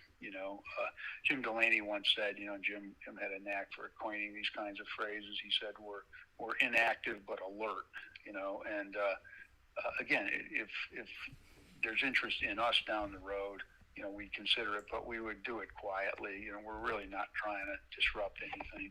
This is tough enough, and by the way, Dan, it's always a domino effect. That. Once something happens, we had the earthquake, as I call it, with Texas, Oklahoma, there's going to be downstream effects. And that was true when Nebraska went to the Big Ten. It started a 2-year process. And that's when it took 2 years to play out. This, I don't know if it'll take 2 years to play out, but certainly it's still playing out. You've been reading news reports about other movement. And that's just the way this thing works. And again, as I said, you cannot take it personally. It's not personal. It is just the nature of what we're doing here. Schools are looking for opportunity. The era of small regional conferences is, pretty much over. Conferences have grown bigger. There's much more money involved. There's much more in the way of access to playoffs and things that didn't even exist down before. And so therefore, conferences have sought to strengthen themselves. And there's been more consolidation in that regard. And I don't know where it's going to end. Who knows? I mean, there could be another round down the road, in 3 years or 5 years. But right now, we're going to try to, we're going to consolidate. We're going to welcome in our new members when we don't know exactly when they're joining, but we're obviously going to work hard to strategize about the future. We're not sure, a lot of things you have to do, Dan, when you expand. And now we've never been at 14, so we're going to have to figure out whether we want divisions, whether we may not, how we're going to schedule, especially in football. Basketball is important too. We brought in some schools that have some good basketball pedigree, and men's and women's, and Olympic sports. Rice has a terrific baseball program. We've got really good baseball, track and field, volleyball. soccer. So we've got some great Olympic sports as well. But you know and I know that football drives this process, and that's what we focused on primarily. Yeah, and with what you have now, having 14 for football, having Navy be a football only member of the American Athletic Conference, but then in everything but football, you have Wichita State. So bringing this conference to where it is, I mean, is this the vision that you had going into it? I know things are evolving, but approaching a 10-year anniversary in looking at this American Athletic Conference, is it what you were hoping it would be when we see the Wichita States that have obviously had prominence in men's basketball, and we're seeing Navy and the fact that they spent over 100 years independent, but they decided to come in Charlotte, UNC Charlotte, as Mike Hill was talking about. I know this from being down in Charlotte a lot over these last 7 or 8 years, that it is an ever-growing city, and one of the cities that is really booming and moving itself forward to, losing Houston but going and getting Rice. So now you still have that Houston market, another city that's consistently growing. So when you look back on all of this and you see the Tulsas and the Tulanes that have hung with good teams and even gotten some victories there, and we see teams like SMU being ranked in the nation's top 25, and then you have the Memphises of the world and Penny Hardaway and what he's done, and all of the NFL players that have come out of Memphis in the last few years. Is this conference, is it starting to materialize into what you were hoping it would be? Well, there's no question, Dan, that I think we're poised for the next decade. I think we've put ourselves in a good, strong position for the next decade. Obviously, I didn't plan on losing the 3 teams. We're losing, and they've been very valuable to the conference, and we've been valuable to them. They've done a lot for us. We've done a lot for them. I can't imagine UCF having their winning streak having the same resonance if it wasn't in our conference, right? And others too. The thing to remember, though, is that the schools remaining in our conference, the incumbent schools, as I call them, have competed very well against those 3 schools. Cincinnati's done a great job under Luke Fickell, but they were 4-8 for a couple of years before Luke got them, back to what they're doing now. And UCF, again, had that great winning streak. Houston is another school that's gone to a New Year's Day. But our schools have competed with them extremely well, and consequently, we've had good balance in this conference. Tulsa went to the championship game last year. Temple, as you know, competed under Matt Rule and Jeff Collins, and they slipped a bit, but they'll come back. USF was right there with UCF for several years when Willie Taggart built the program, and then Charlie had a great first year. And East Carolina, when they first came in, might have been our best team talent-wise with Shane Carden and all the great players they had back in 14 and 15. Shane graduated after 14, but they had a top team in 15. They just had some injuries that really hampered them. And then you look at Memphis and the success they've had in going to the Cotton Bowl, but also competing toe-to-toe with UCF during UCF's long winning streak. I mean, that was a great rivalry. So, and in the new schools, they've had success, at different times, and I think they're poised to have a lot more success. So, again, this wasn't how we envisioned things, obviously several months ago. But our goal, Dan, has always been, again, to be a Power 6 conference. I really hate the designation because what does non-power mean when you're winning championships and you're winning New Year's Day bowl games and you're winning national championships in basketball and you're going to the Final Four in basketball? It's kind of meaningless, but we have to deal with it. It's a reality. The media created that term. As far as the autonomy group, the group that the so-called autonomy group that, well, it's not so-called, it actually is they have the ability to pass certain kinds of legislation. They haven't done so in a few years because things have sort of settled down on that front. But they still occupy a particular niche in the legislative, universe of the NCAA. And we want to be part of that too. We want to be at that table. And that's obviously, that's who we are. That's our DNA, as I call it. And so do I think we have, a good opportunity to continue that quest to have this become official? We've always felt we were a P6 conference, but we'd like to make it official. Do I think these schools give us an opportunity, along with our incumbent schools, to do that? Yes, I do think so. I think there's a lot of potential. Wasn't necessarily how we envisioned it before the the recent realignment, but I like it. I like the idea that we went bigger. I think that's a good thing for us longer term. Again, you have to deal with the circumstances, Dan. You can't create the circumstances, and so you have to adapt. And I think we've done that, but we've done it with our ultimate goals in mind. We haven't changed those. We didn't say, well, we have to abandon some of those now because of what's happened. No, I don't think we do. And we're fortunate because we've got 6 schools that I really think will contribute to that vision, to that, those goals. And that's, I think, the important thing. That coming here from the commissioner of the American Athletic Conference, Mike Aresco, here this morning on Wake Up Call with Dan Tortora inside of the Cafe Kubal studios. A couple final points here, Mike. One of them being the reality that when your conference is poached, that you have to obviously look in realignment. When you lose, you have to look to gain somewhere else. And like you said, that domino effect. How do you navigate this? The Big 12, it's been a couple of years, as you made mention of, where they kind of toyed with the idea and it hovered over, which I thought was very unfair to the American kickoff a couple of years ago, that everybody wanted to know about the Big 12. And it wasn't so much the focus on the American. It was, what's the Big 12 going to do? Are they going to go after Memphis, UCF, Houston, SMU, so on and so forth? And so that was kind of lingering there. Then it happens this year with the Big 12. And then obviously you have to go and look elsewhere and you go to Conference USA. How do you try to do this dance, so to speak? Because you don't want anything to be taken from you. But then when that happens, you obviously have to go somewhere.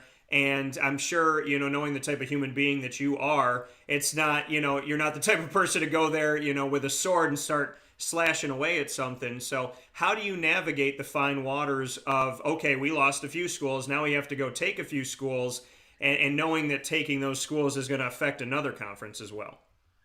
Well, that's the tough part, and but ultimately you have to do what's right for your own conference. You're a custodian of your own conference. You have a fiduciary responsibility to your conference, and you hope that ultimately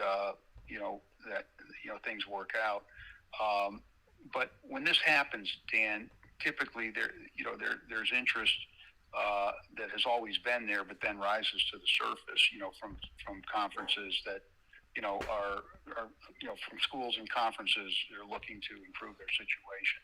So that when this happens, there are schools that are going to be coming to you and asking about whether you'd like to take them or like to expand. And even when we were at 12, there was always some interest. Obviously, would we get bigger? When we were 11, would we fill out with 12? Would we get bigger?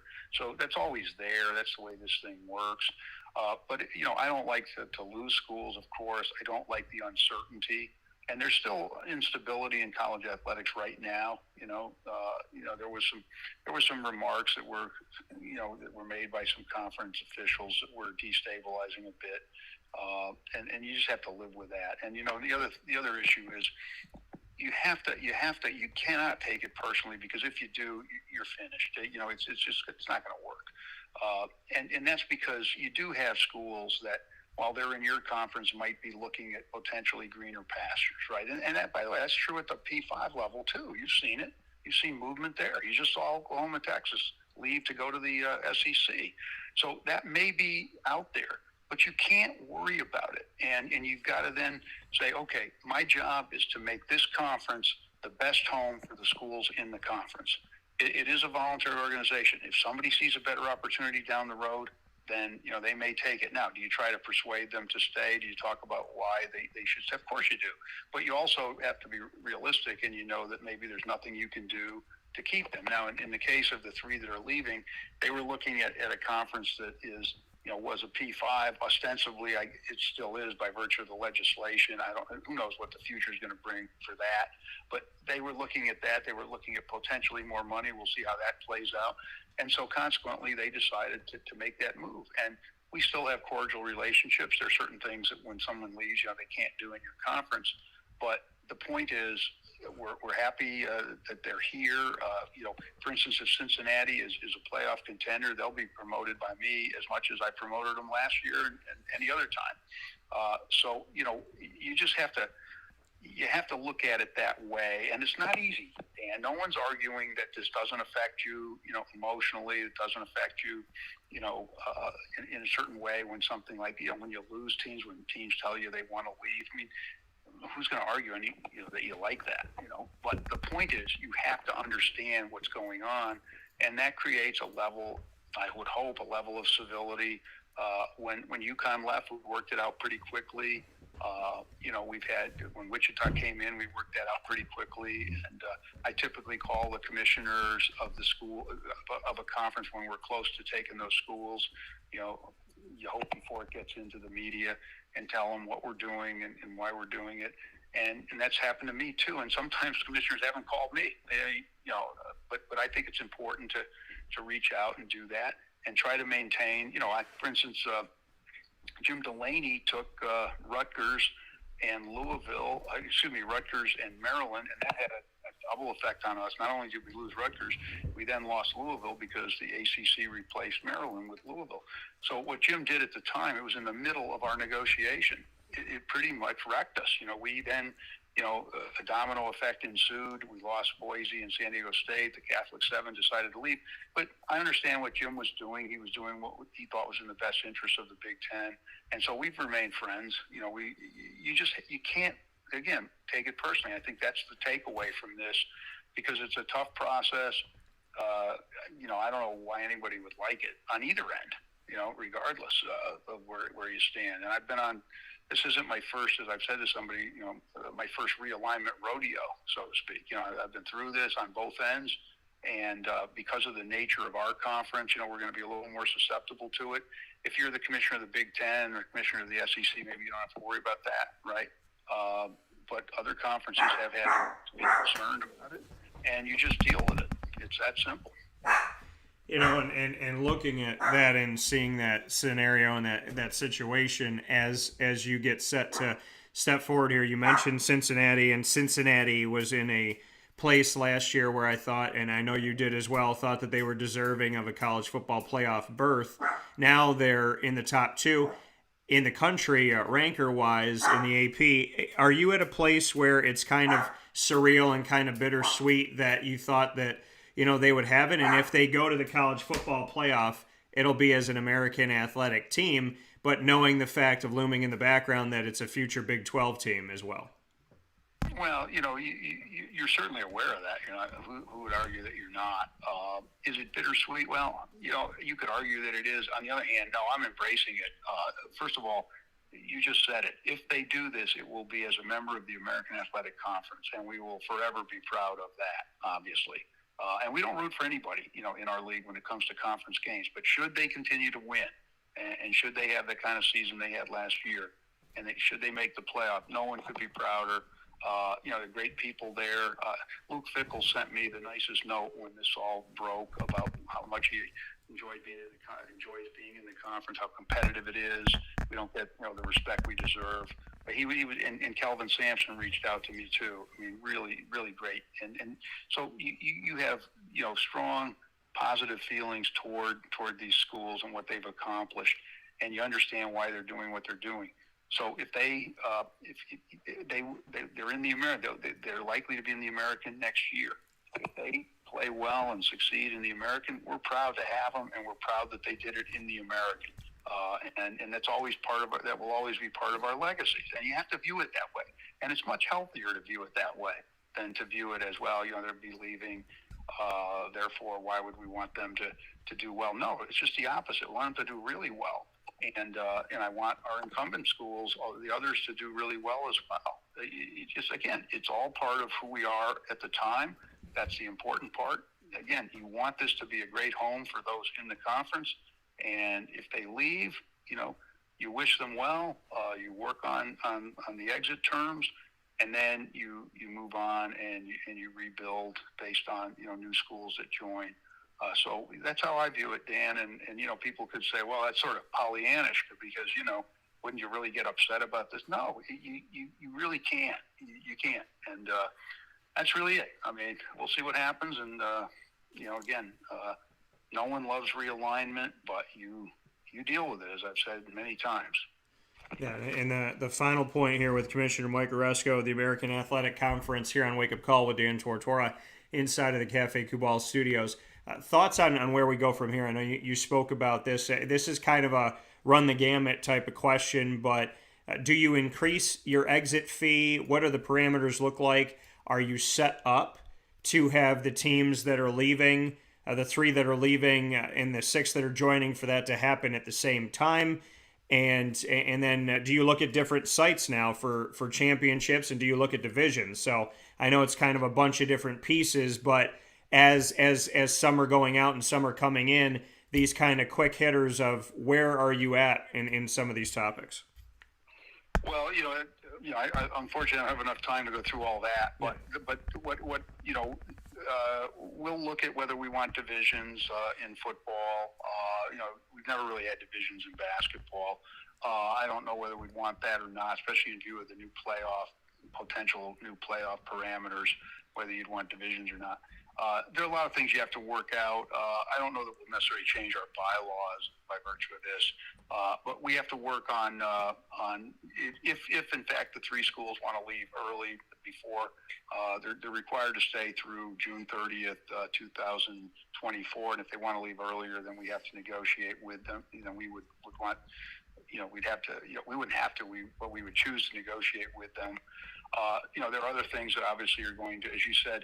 We have a long-term deal with Dickey's Arena, which is one of the best arenas in the country in Fort Worth, and that makes even more sense now with more teams in Texas. About eight of our schools can probably drive there, so it's a tremendous, no need to do anything there. And I think they're really pleased to have all those schools in close proximity. I think attendance will be great. In terms of other championships, yes, you could have some different sites. I don't know that we'll change our pattern with our football championship. We still want it at the home site of the top-ranked team because obviously attendance is really important. We've had really a dynamic football championship.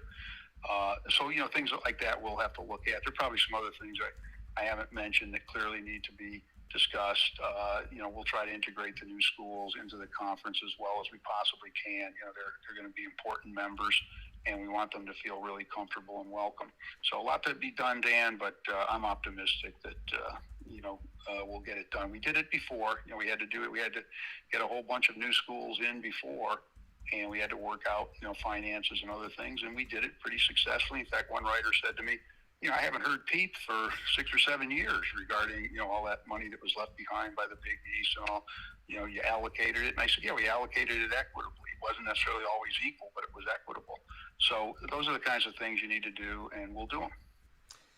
Coming from Mike Aresco, the commissioner of the American Athletic Conference. Mike, as always, I appreciate it. I know every question and different topic of discussion today opens another door, and so there's a lot to go through, but I know you spent some extended time in here, as you always do, on Wake Up Call, and I want to let you know I appreciate that. I also appreciate the American making the announcement, ironically, on my birthday, and I appreciate the fact that once again, you are rising like a phoenix through this thing and truly embodying the name of the American, because what it means to be American, in my opinion, is to rise up even when there's insurmountable odds. So I know that you're doing your diligent work. I know that your entire team there at the American's doing the same, and I appreciate the time you always give me, and I also appreciate the fact that you never give up, because that is a beacon of hope for a lot of people out there, and they may not say it, but it definitely is. Well, thanks, Dan. You have to fight. You have to fight for what you believe in. You have to fight for your membership. And, a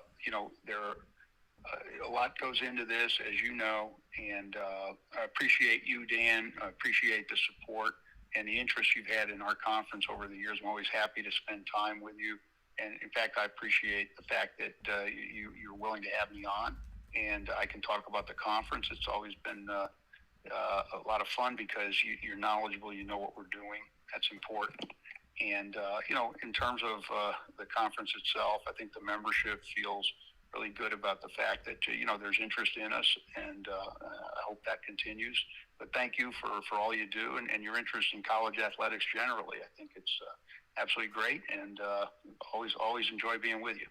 Well, I appreciate it as always, Mike. And the kind words. I'll work to earn them. I do appreciate that very much so, and it humbles me always. So thank you for that. And in the meantime, I look forward to talking with you, obviously, hopefully soon as some things shake out and move forward. But I know you got a lot of things on the docket, so good luck with the rest of the week, and I look forward to talking with you soon. Great. Thank you, Dan. You too. Have a great week and a great weekend. Take care. Take care. That coming from Mike Aresco here on Wake Up Call with Dan Tortora, where sports meets that thing called life. Here, as always, he's been with us since day zero of the conference. I mean, again, before the conference had the name, before the conference had a logo, Mike Aresco and I were talking here almost a decade ago. So, and I can't even believe it's been a decade. That's crazy to me how time has flown from 2012 to now to where we currently are, and to see the evolution of the American Athletic Conference to be born out of what was the Big East and what was, at the time, UConn, as well as Cincinnati and South Florida, and then Houston, or Temple coming in, and then seeing all those schools leave, Syracuse, Notre Dame for everything but football, see Pittsburgh leave, and then Louisville leave the year after that happened, and then to see this conference that had Temple, USF, aka South Florida, Cincinnati, and UConn, then add Houston, as well as SMU, Tulsa, UCF, East Carolina, Memphis, Navy, and Tulane, and everybody a full member except for Navy that joined as a football-only member. And then you have Wichita State join as a member of everything except for football, and because they don't have a football team. And then to see UConn leave, and then that make football side uneven at 11. They get rid of divisions. There's no American East and American West. It's just 11 teams. And then from there, you see the Big 12 kind of toy with, are they going to take anybody? A couple years later, they strike a deal with Houston, Cincinnati, and UCF, which brings them down to 8 in football, but then still, 9 with Wichita State. And then ultimately, they make the decision to bring in the 6 institutions as full members in UAB, Rice, North Texas, FAU, UNC Charlotte, and UTSA, which gives them 14 for football and adds, takes away Navy, but then still gives them Wichita State for all the other sports. So you got 14 there as well, with Wichita State taking over in basketball and the other sports, the Olympic sports as well. So really great to see this conference do what it's done to be where it is and to ultimately rise, like I said, once again, through the ashes, and I have a lot of respect for that. So shout out to Mike Aresco for everything that we've gotten to talk about, and many thanks for the fact that he is so candid and so open to give us the information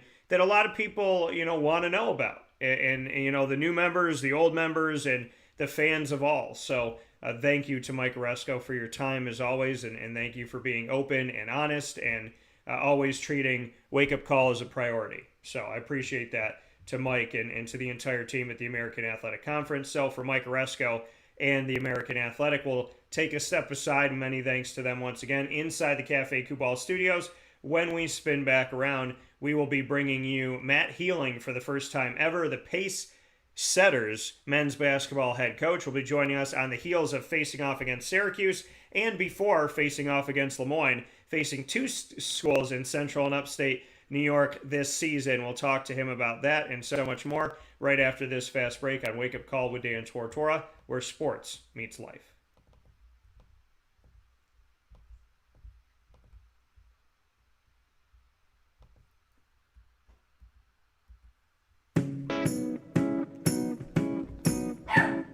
In these unique times, there are those in our community that give us a sense of normalcy and positivity. Pizza Man on 50 Oswego Street in Baldwinsville has been here for you for over 35 years and is here now.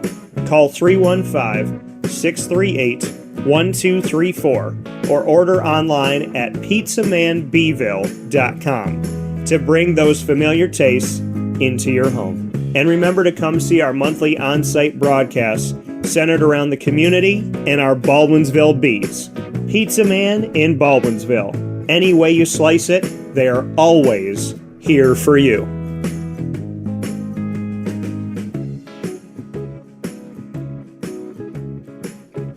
This is Jim Sikowski, owner-operator of Chick-fil-A Cicero, 7916 Brewerton Road in Cicero, right in front of the Home Depot. I had a deep feeling that God wanted me to do something bigger with my life and to help people, help others. I kept putting Chick-fil-A in my life, and I realized as I was going through the franchise selection process that positively impacting the lives of others was really core to what we do here at Chick-fil-A. First of all, it starts with the food. The food is brought in fresh daily. We bring in local produce.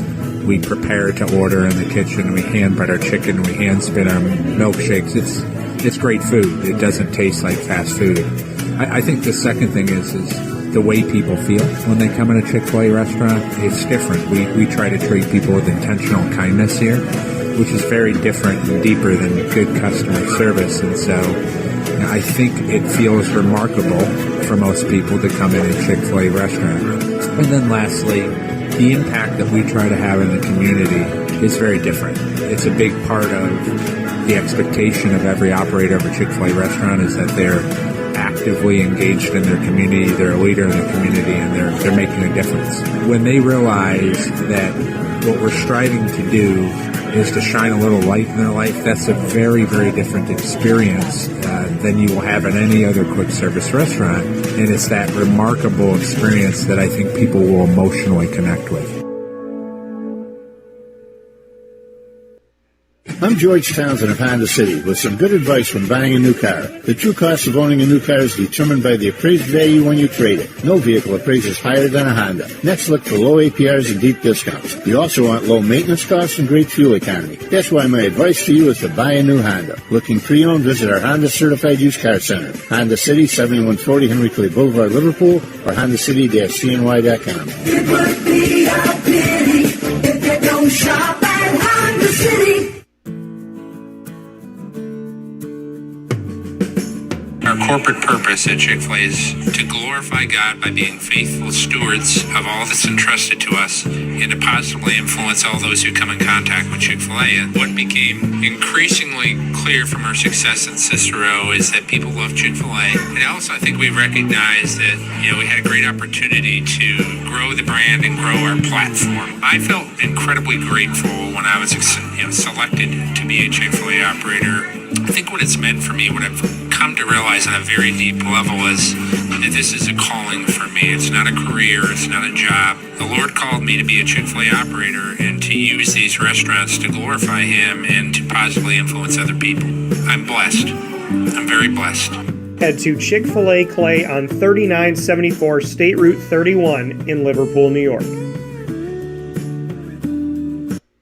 Welcome back here to Wake Up Call with Dan Tortora on wakeupcalldt.com, your one-stop sports shop, and on mixlr.com/wakeupcalldt, where you're listening. You're watching on facebook.com/livenowdt, facebook.com/wakeupcalldt, as well as on youtube.com/wakeupcalldt. So however you're connected with the show, we welcome you in here every Monday through Friday from 9 a.m. to 11 a.m. Eastern Time.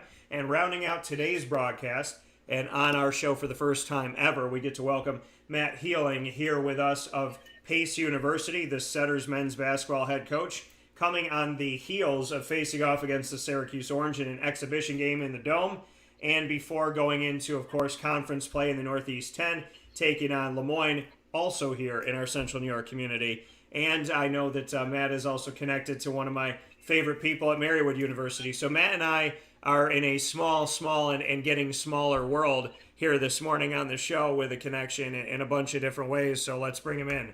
Matt, how you doing today? Dan, good morning. Thanks for having me on.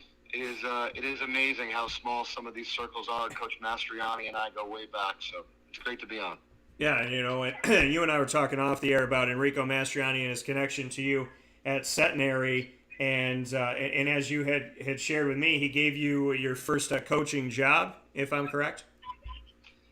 Yeah, was a young coach, not far out of graduating from college. I was coaching high school basketball in New Jersey, and he was had just gotten his first head coaching job at Centenary, and brought me onto the staff there. Obviously, very grateful for the opportunity to get my foot in the door in college basketball, and I've been great friends ever since. consider him one of the best coaches I know. Working for him was a great experience and one of my closest friends today. You know, and I can appreciate that, and I know Enrico does as well. Bring me into the timeline and share with, him giving you that first opportunity at Centenary and you getting your feet wet and being a collegiate coach, and fast forward to now where you are at the Division II level in a great conference of the Northeast 10. Just bring me into the evolution of you as a coach and how you went from Centenary to where you are right now, overseeing your own program, and like I said, a very reputable conference. Yeah, absolutely. Most coaches probably know there's no set path on how you kind of move up through the ranks. So for me, it was just like I said, starting coaching in high school and just trying to get my foot in the door. Enrico gave me a chance at Centenary, and then you kind of just work your way up. From Centenary, had a great opportunity to be a full-time assistant at Vassar College, high-level Division III in the Liberty League. Was there for a couple years before moving on to NJIT in Division I.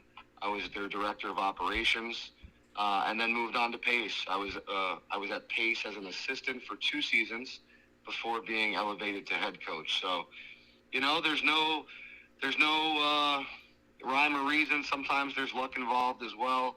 But, had the opportunity to coach high school, Division III, Division I, and then now Division II as an assistant and a head coach. So have kind of been through all the ranks already in my career. Yeah, and for you to be, in the high school D1, D2, and D3 levels, what does that do for you to have that all in your Rolodex, that you've experienced so much and you've experienced so many different avenues of the world of basketball? I think you just familiarize yourself with the business so quickly. It's not just one experience, it's several different experiences, and each school along the way, for me, brought something different to the table. When I was at Centenary, I was a young assistant, just getting my feet wet like we talked about, but I was also assistant sports information director there, so I got to see a whole different side of being in an athletics department than just coaching. Got to see some of those inner workings. And same thing with being at Vassar. I was an assistant coach there, but I was also assistant equipment manager. And then in Division I, that operations position, again, you kind of have your hands on a lot of different things. And same thing with getting to Pace. It's just, for me, I felt like it enhanced my evolution as a coach a little bit faster, just having a lot of different experiences, working in the suburbs, working in a city, working at a couple of very high academic institutions. I just think it helped me along the way pretty quickly. Speaking here with Pace Setters men's basketball head coach Matt Healing here on Wake Up Call with Dan Tortora inside of the Cafe Cuball studios. Matt, there's been the opportunity in recent history of Pace to face off against Syracuse in exhibition play. What were your biggest takeaways from your game that you had this week to start things off inside of the Dome? Just what's kind of on your notebook header this morning as you get set coming off of that Syracuse game? Yeah, these exhibition games are always a challenge. Of course, this is the third one we've played since I've been at Pace. We played Villanova my first year. We played Rhode Island a couple of years ago, and now Syracuse. And it's a challenge. For us more than anything, because it is still a tune-up for us as we get ready for our regular season. More than anything, we just wanted to compete. Being able to win a basketball game against Syracuse is, a lofty goal or expectation. More than anything, we wanted to play the right way. We wanted to work hard. We wanted to defend. We always talk to our guys about, the defense that we play in practice. We're pretty much carrying that over directly from practice to the game. Offense, in a lot of ways, can change based on what the other team's defense does, man, zone, how they defend the ball screen, how they play in the lanes. But our defense should carry over as best it can to the game. And I thought we defended at a relatively good clip. I thought we defended the three-point arc okay against one of the best shooting teams we'll ever see, especially with that size. What Syracuse does to you in a lot of ways is you worry so much about their shooting that you get spread out and you give up some easy baskets. So even though we held them to low 40% from three-point range, which is probably not that different than what their average is going to be. We gave up way too many easy baskets, which is something we'd like to clean up. But either way, just really proud of the effort. We fought, we competed all the way to the end. We wanted to compete on the boards. It was pretty much neck and neck. I think we wound up losing the boards by 2 or 3, but it was pretty much right there the whole game. So overall, a positive experience for us and something we can build upon.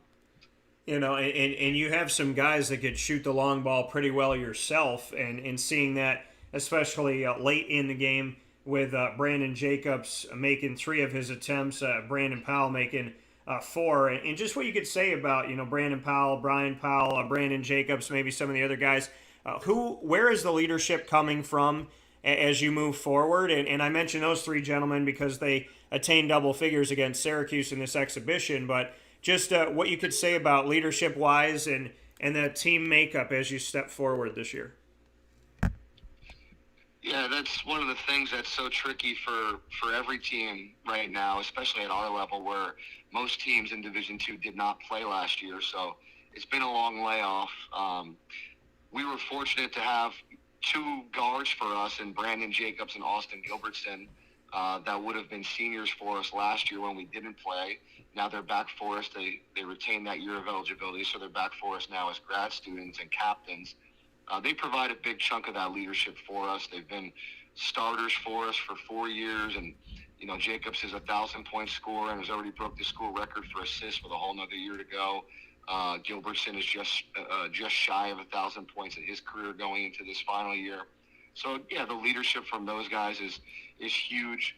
Brian Powell, who was a young forward for us, a freshman a couple of years ago, excited for him to take that next step. Averaged 8 points a game as a freshman. We see him kind of developing into a high-level hybrid forward in our league. And then his twin brother, Brandon, who had a pretty good game last night, like you said, transferred in from Fairleigh Dickinson, and he'll be a big part of what we're doing too. And it's kind of exciting to have the 2 twin brothers together on the team. And yeah, we made some shots from the outside. I mean, Brandon Powell's a really good shooter. Brandon Jacobs is a really good shooter.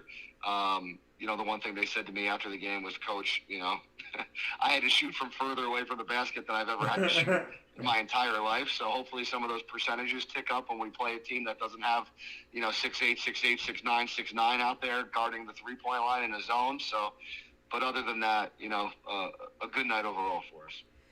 Yeah, and kind of an interesting thing here, too, is that you have the Powell brothers playing up against the Boeheim brothers. I don't know how many times we've been able to have siblings versus siblings like that. What was it like to see not 1, but 2, and technically 3 Boeheims, there with one on the court, on the sidelines of it all? How strange was that for you? And I would imagine you're never going to experience that again, that you'll see a head coach and 2 sons play up against you, and what it's like to have 3 representatives from one family there. Just what was that like? Yeah, it's a unique dynamic for sure, and as a lot of coaches know, going up against one Boeheim for all these decades has been enough of a challenge. So now going up against 2 and now 3 is going to be daunting. But again, I think it's great for them. I mean, you could just see great chemistry there. I think it permeates that whole group. They had a great vibe about them and how they shared the ball and the communication they had amongst the group collectively. So, I think that the sky's the limit for them, especially on the offensive end. They've got great size. They have great skill and shooting ability. They space the floor really well. I think a guy like Cole Swider, who played really well against us last night, is a great addition to that group too. I would think if they could continue to defend and rebound at a high level, whatever aspirations they have are very attainable.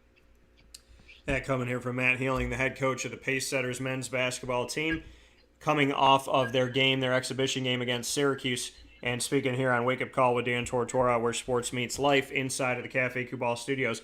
Matt, your conference is a conference that I know very well in the Northeast 10. You'll be able to be around Central New York connection again coming up here when you face off against the Moyne Dolphins.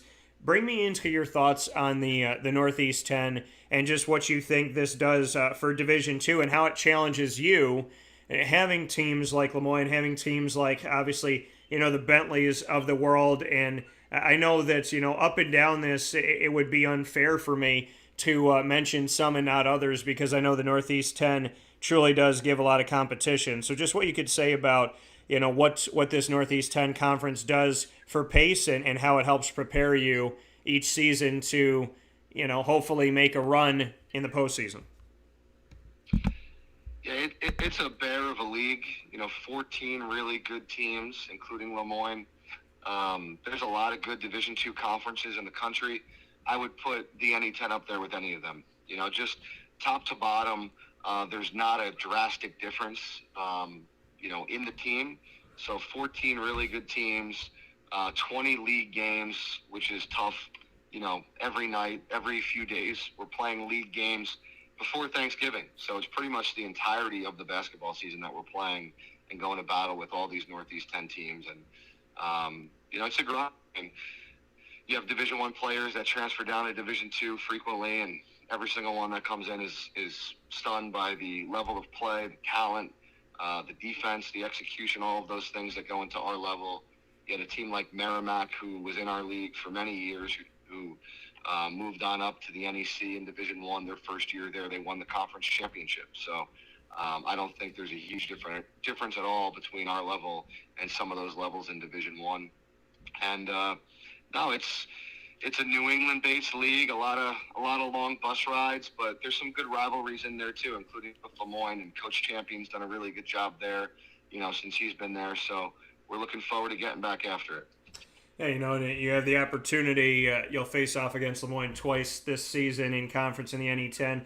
January 5th, you'll be back up here on a Wednesday at 7 p.m. in Syracuse, New York. And then Lemoyne is your last regular season game on February 22nd, a Tuesday at 7:30 p.m. down in Pleasantville. To go into it a little bit deeper, your thoughts on this Lemoyne program and Pace, and the fact that, you're both going to be playing Syracuse. You played Syracuse this year. They'll be playing Syracuse as well in an exhibition game. But just, what Lemoyne brings to the table, and knowing that you have a home and home with them in conference that will start in January and end with your final regular season game, which I can imagine is going to be a very crucial game as you get set for hopefully the NE10 tournament at that time.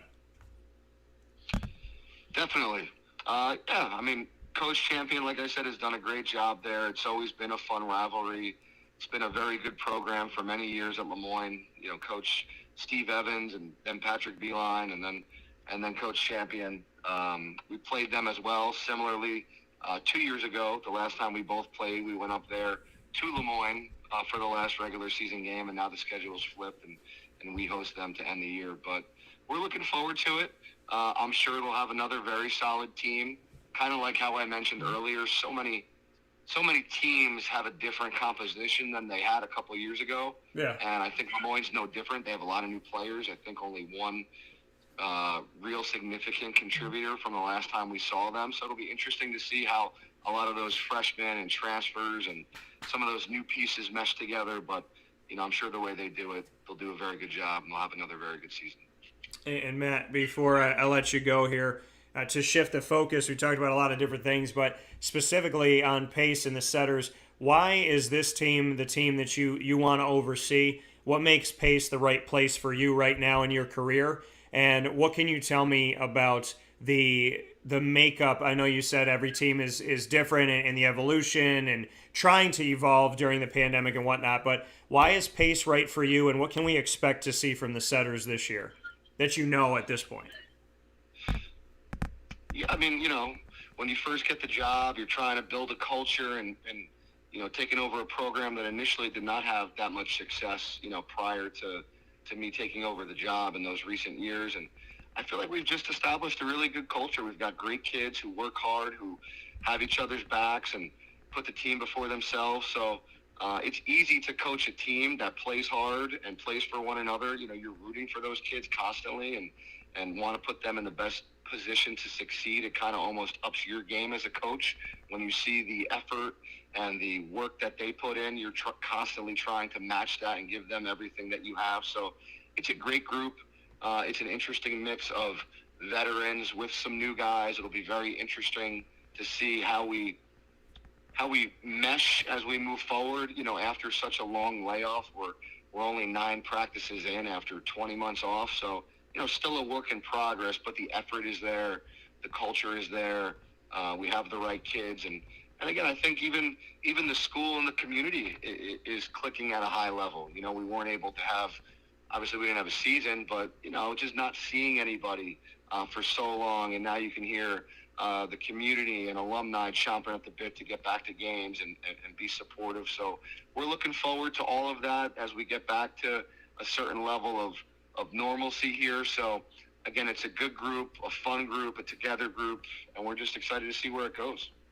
And as far as you, Matt, finally here, your biggest takeaways from the last 18 months, not just as a coach, but as a person in general, what has this last year and a half and some change taught you at this point? Because we've all kind of, I think we've all had that come to Jesus moment, or at least we should have.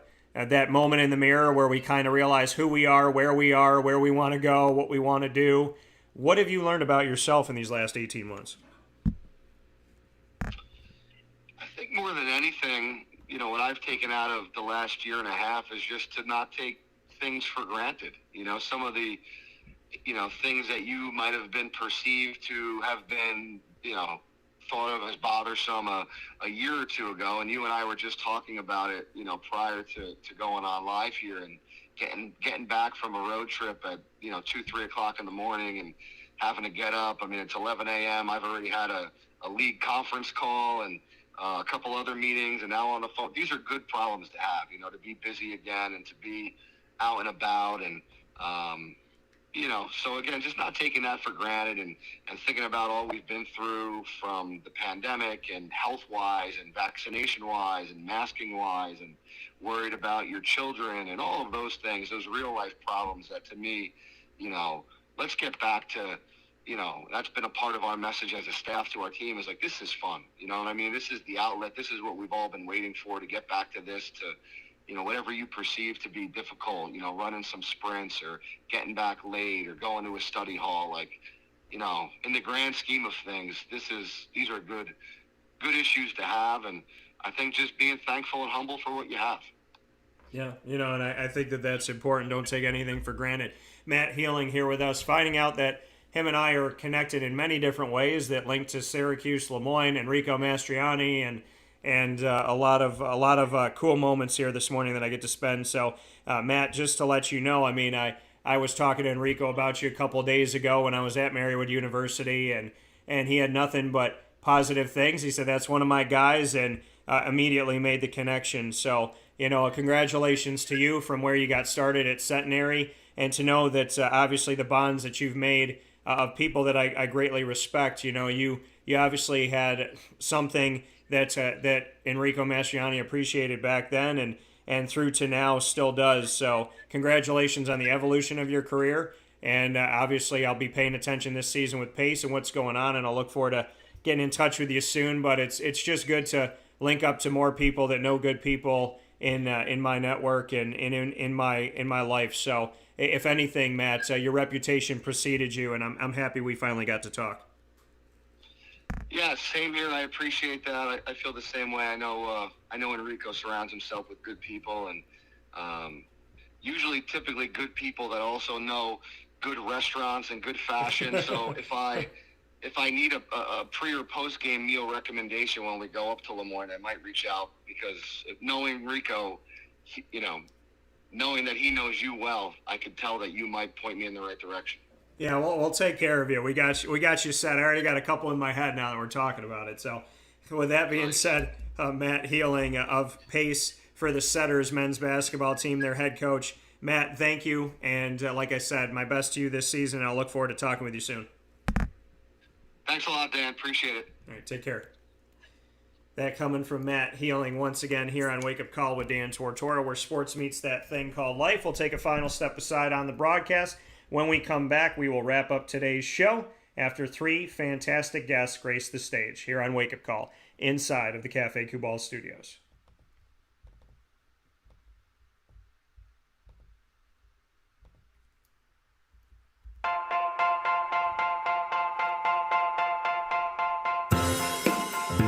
Cafe Cabal Mobile Cafe brings the cafe experience to you. We'll roll out to your neighborhood or office, ready to serve our locally crafted espresso bar to our loyal patrons. Inquire at cafecabal.com. Cafe Cabal, coffee for the soul.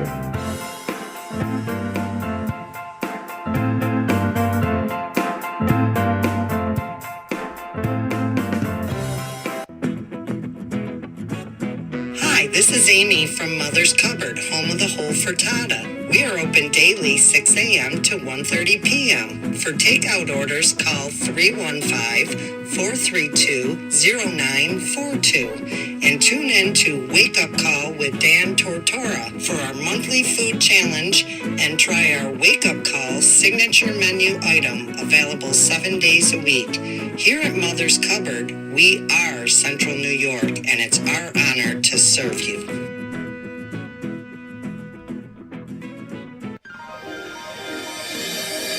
Ma and Pa's Kettle Corn and Popcorn Factory, located on 201 7th North Street in Liverpool, is home to over 40 flavors with more than 200 flavors in their total wheelhouse. Sky's the limit for this sweet and savory Central New York company. Keep it local at your parties, fundraisers, wedding showers, baby showers, and more by calling 315-450-MA-PA. That's 315-450-6272 for popcorn bars with custom flavors and colors at your upcoming event. Make sure to visit them on 201 7th North Street in Liverpool, New York. And for more information, go to maandpassnacks.com. Ma and Pa's Kettle Corn and Popcorn Factory. How corny are you?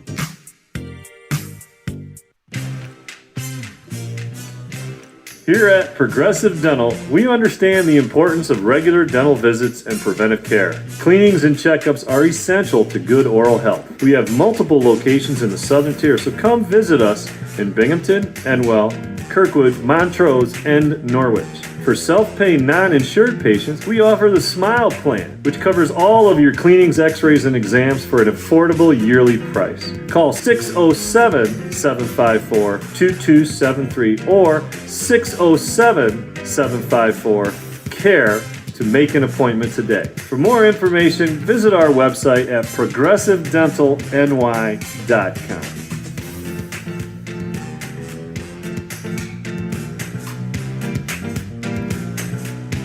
The Millhouse Market, located on 3790 New York 13 in Pulaski, New York, is worth the drive every time. Make sure you make your way out to the Millhouse Market every Tuesday through Saturday from 7 a.m. to 8 p.m. and on Sundays from 7 a.m. to 3 p.m. for their homemade breads, desserts, quinoa bowls, rice bowls, as well as their salads, brick oven pizzas, and sandwiches named after the families that helped to settle today's Pulaski. Ingrained in our community and ingrained in our taste buds, the Millhouse Market, open for you with their general store, their indoor dining, and their drive-through pickup window where you don't have to leave your car, grab your food, and go. Make sure you download their app today to get everything on the menu, as well as easy access to directions from wherever you are to get to the Millhouse Market, and contactless pay on the app, as well as tipping on the app. So download the Millhouse Market app today on the Google Play or Apple App Store, and we'll see you out there every Tuesday through Sunday. Millhouse Market, 3790 New York 13 in Pulaski, New York. Worth the drive every time. With that being stated here on Wake Up Call with Dan Tortora inside the Cafe Cabal studios, I want to thank you, and I want to thank my trio of fantastic guests today, Papa Joe, as well as American Athletic Conference Commissioner Mike Aresco, and the Pace Setters men's basketball head coach, Matt Healing. Thank you, gentlemen, for being a part of the show today. This has been Wake Up Call with Dan Tortora. You, as always, have been awesome, and you can find us here for TGIF this Friday. We will have the annoying moment of the week to start off the show, proudly presented by Carvel DeWitt, followed by Lead, Learn, Evolve, Ad-Lib, and Deliver, brought to you by Chick-fil-A Cicero and Chick-fil-A Clay with a special topic for the week. The top dog of the week will be announced at 10 a.m. Eastern Time, presented by Canine Camp Dog Daycare and Canine Campground Dog Boarding, the perfect place to bring your furry-loving friend for short and long-term care in East Syracuse.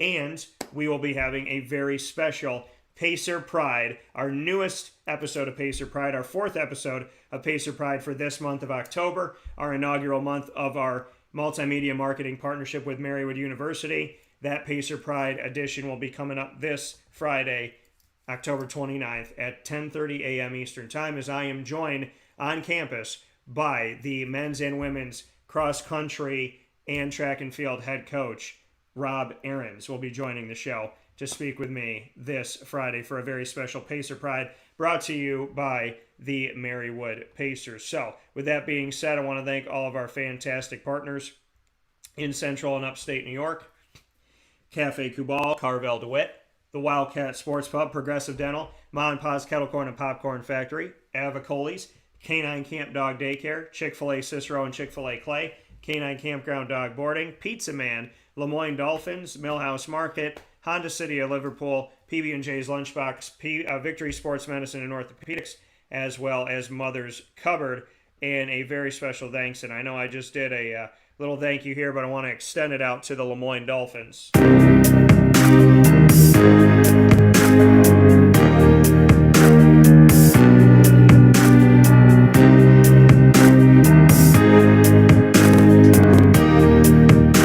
Knowing that every Wednesday is Dolphin time at 9 a.m. Eastern Time, set the dial and remember it every week.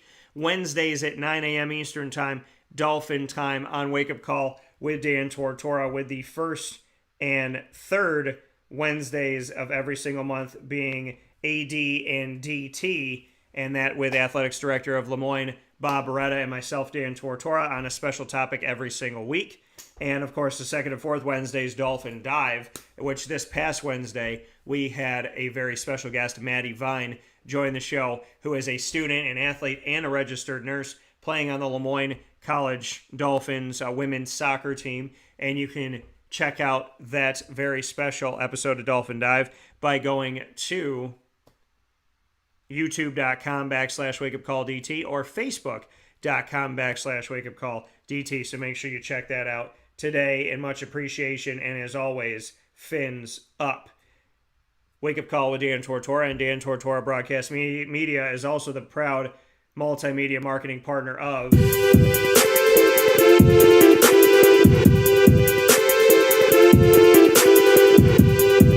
Marywood University, with Pacer Pride coming to you every single month. Exclusive videos with the Marywood Pacers and so much more. You can check out our Marywood tab on wakeupcalldt.com, as well as check out our videos all throughout the month with Marywood University. And we have the opportunity, as I said before, this Friday, October 29th at 10:30 a.m. Eastern Time to speak with the head coach of the men's and women's cross country and track and field teams, that being Rob Ahrens, who is our newest spotlight guest on Pacer Pride, coming to you this Friday. And we appreciate the Pacers, as always, for all that they do in our community and beyond at Marywood University, where Pacer Pride is not just a hashtag, it's a lifestyle.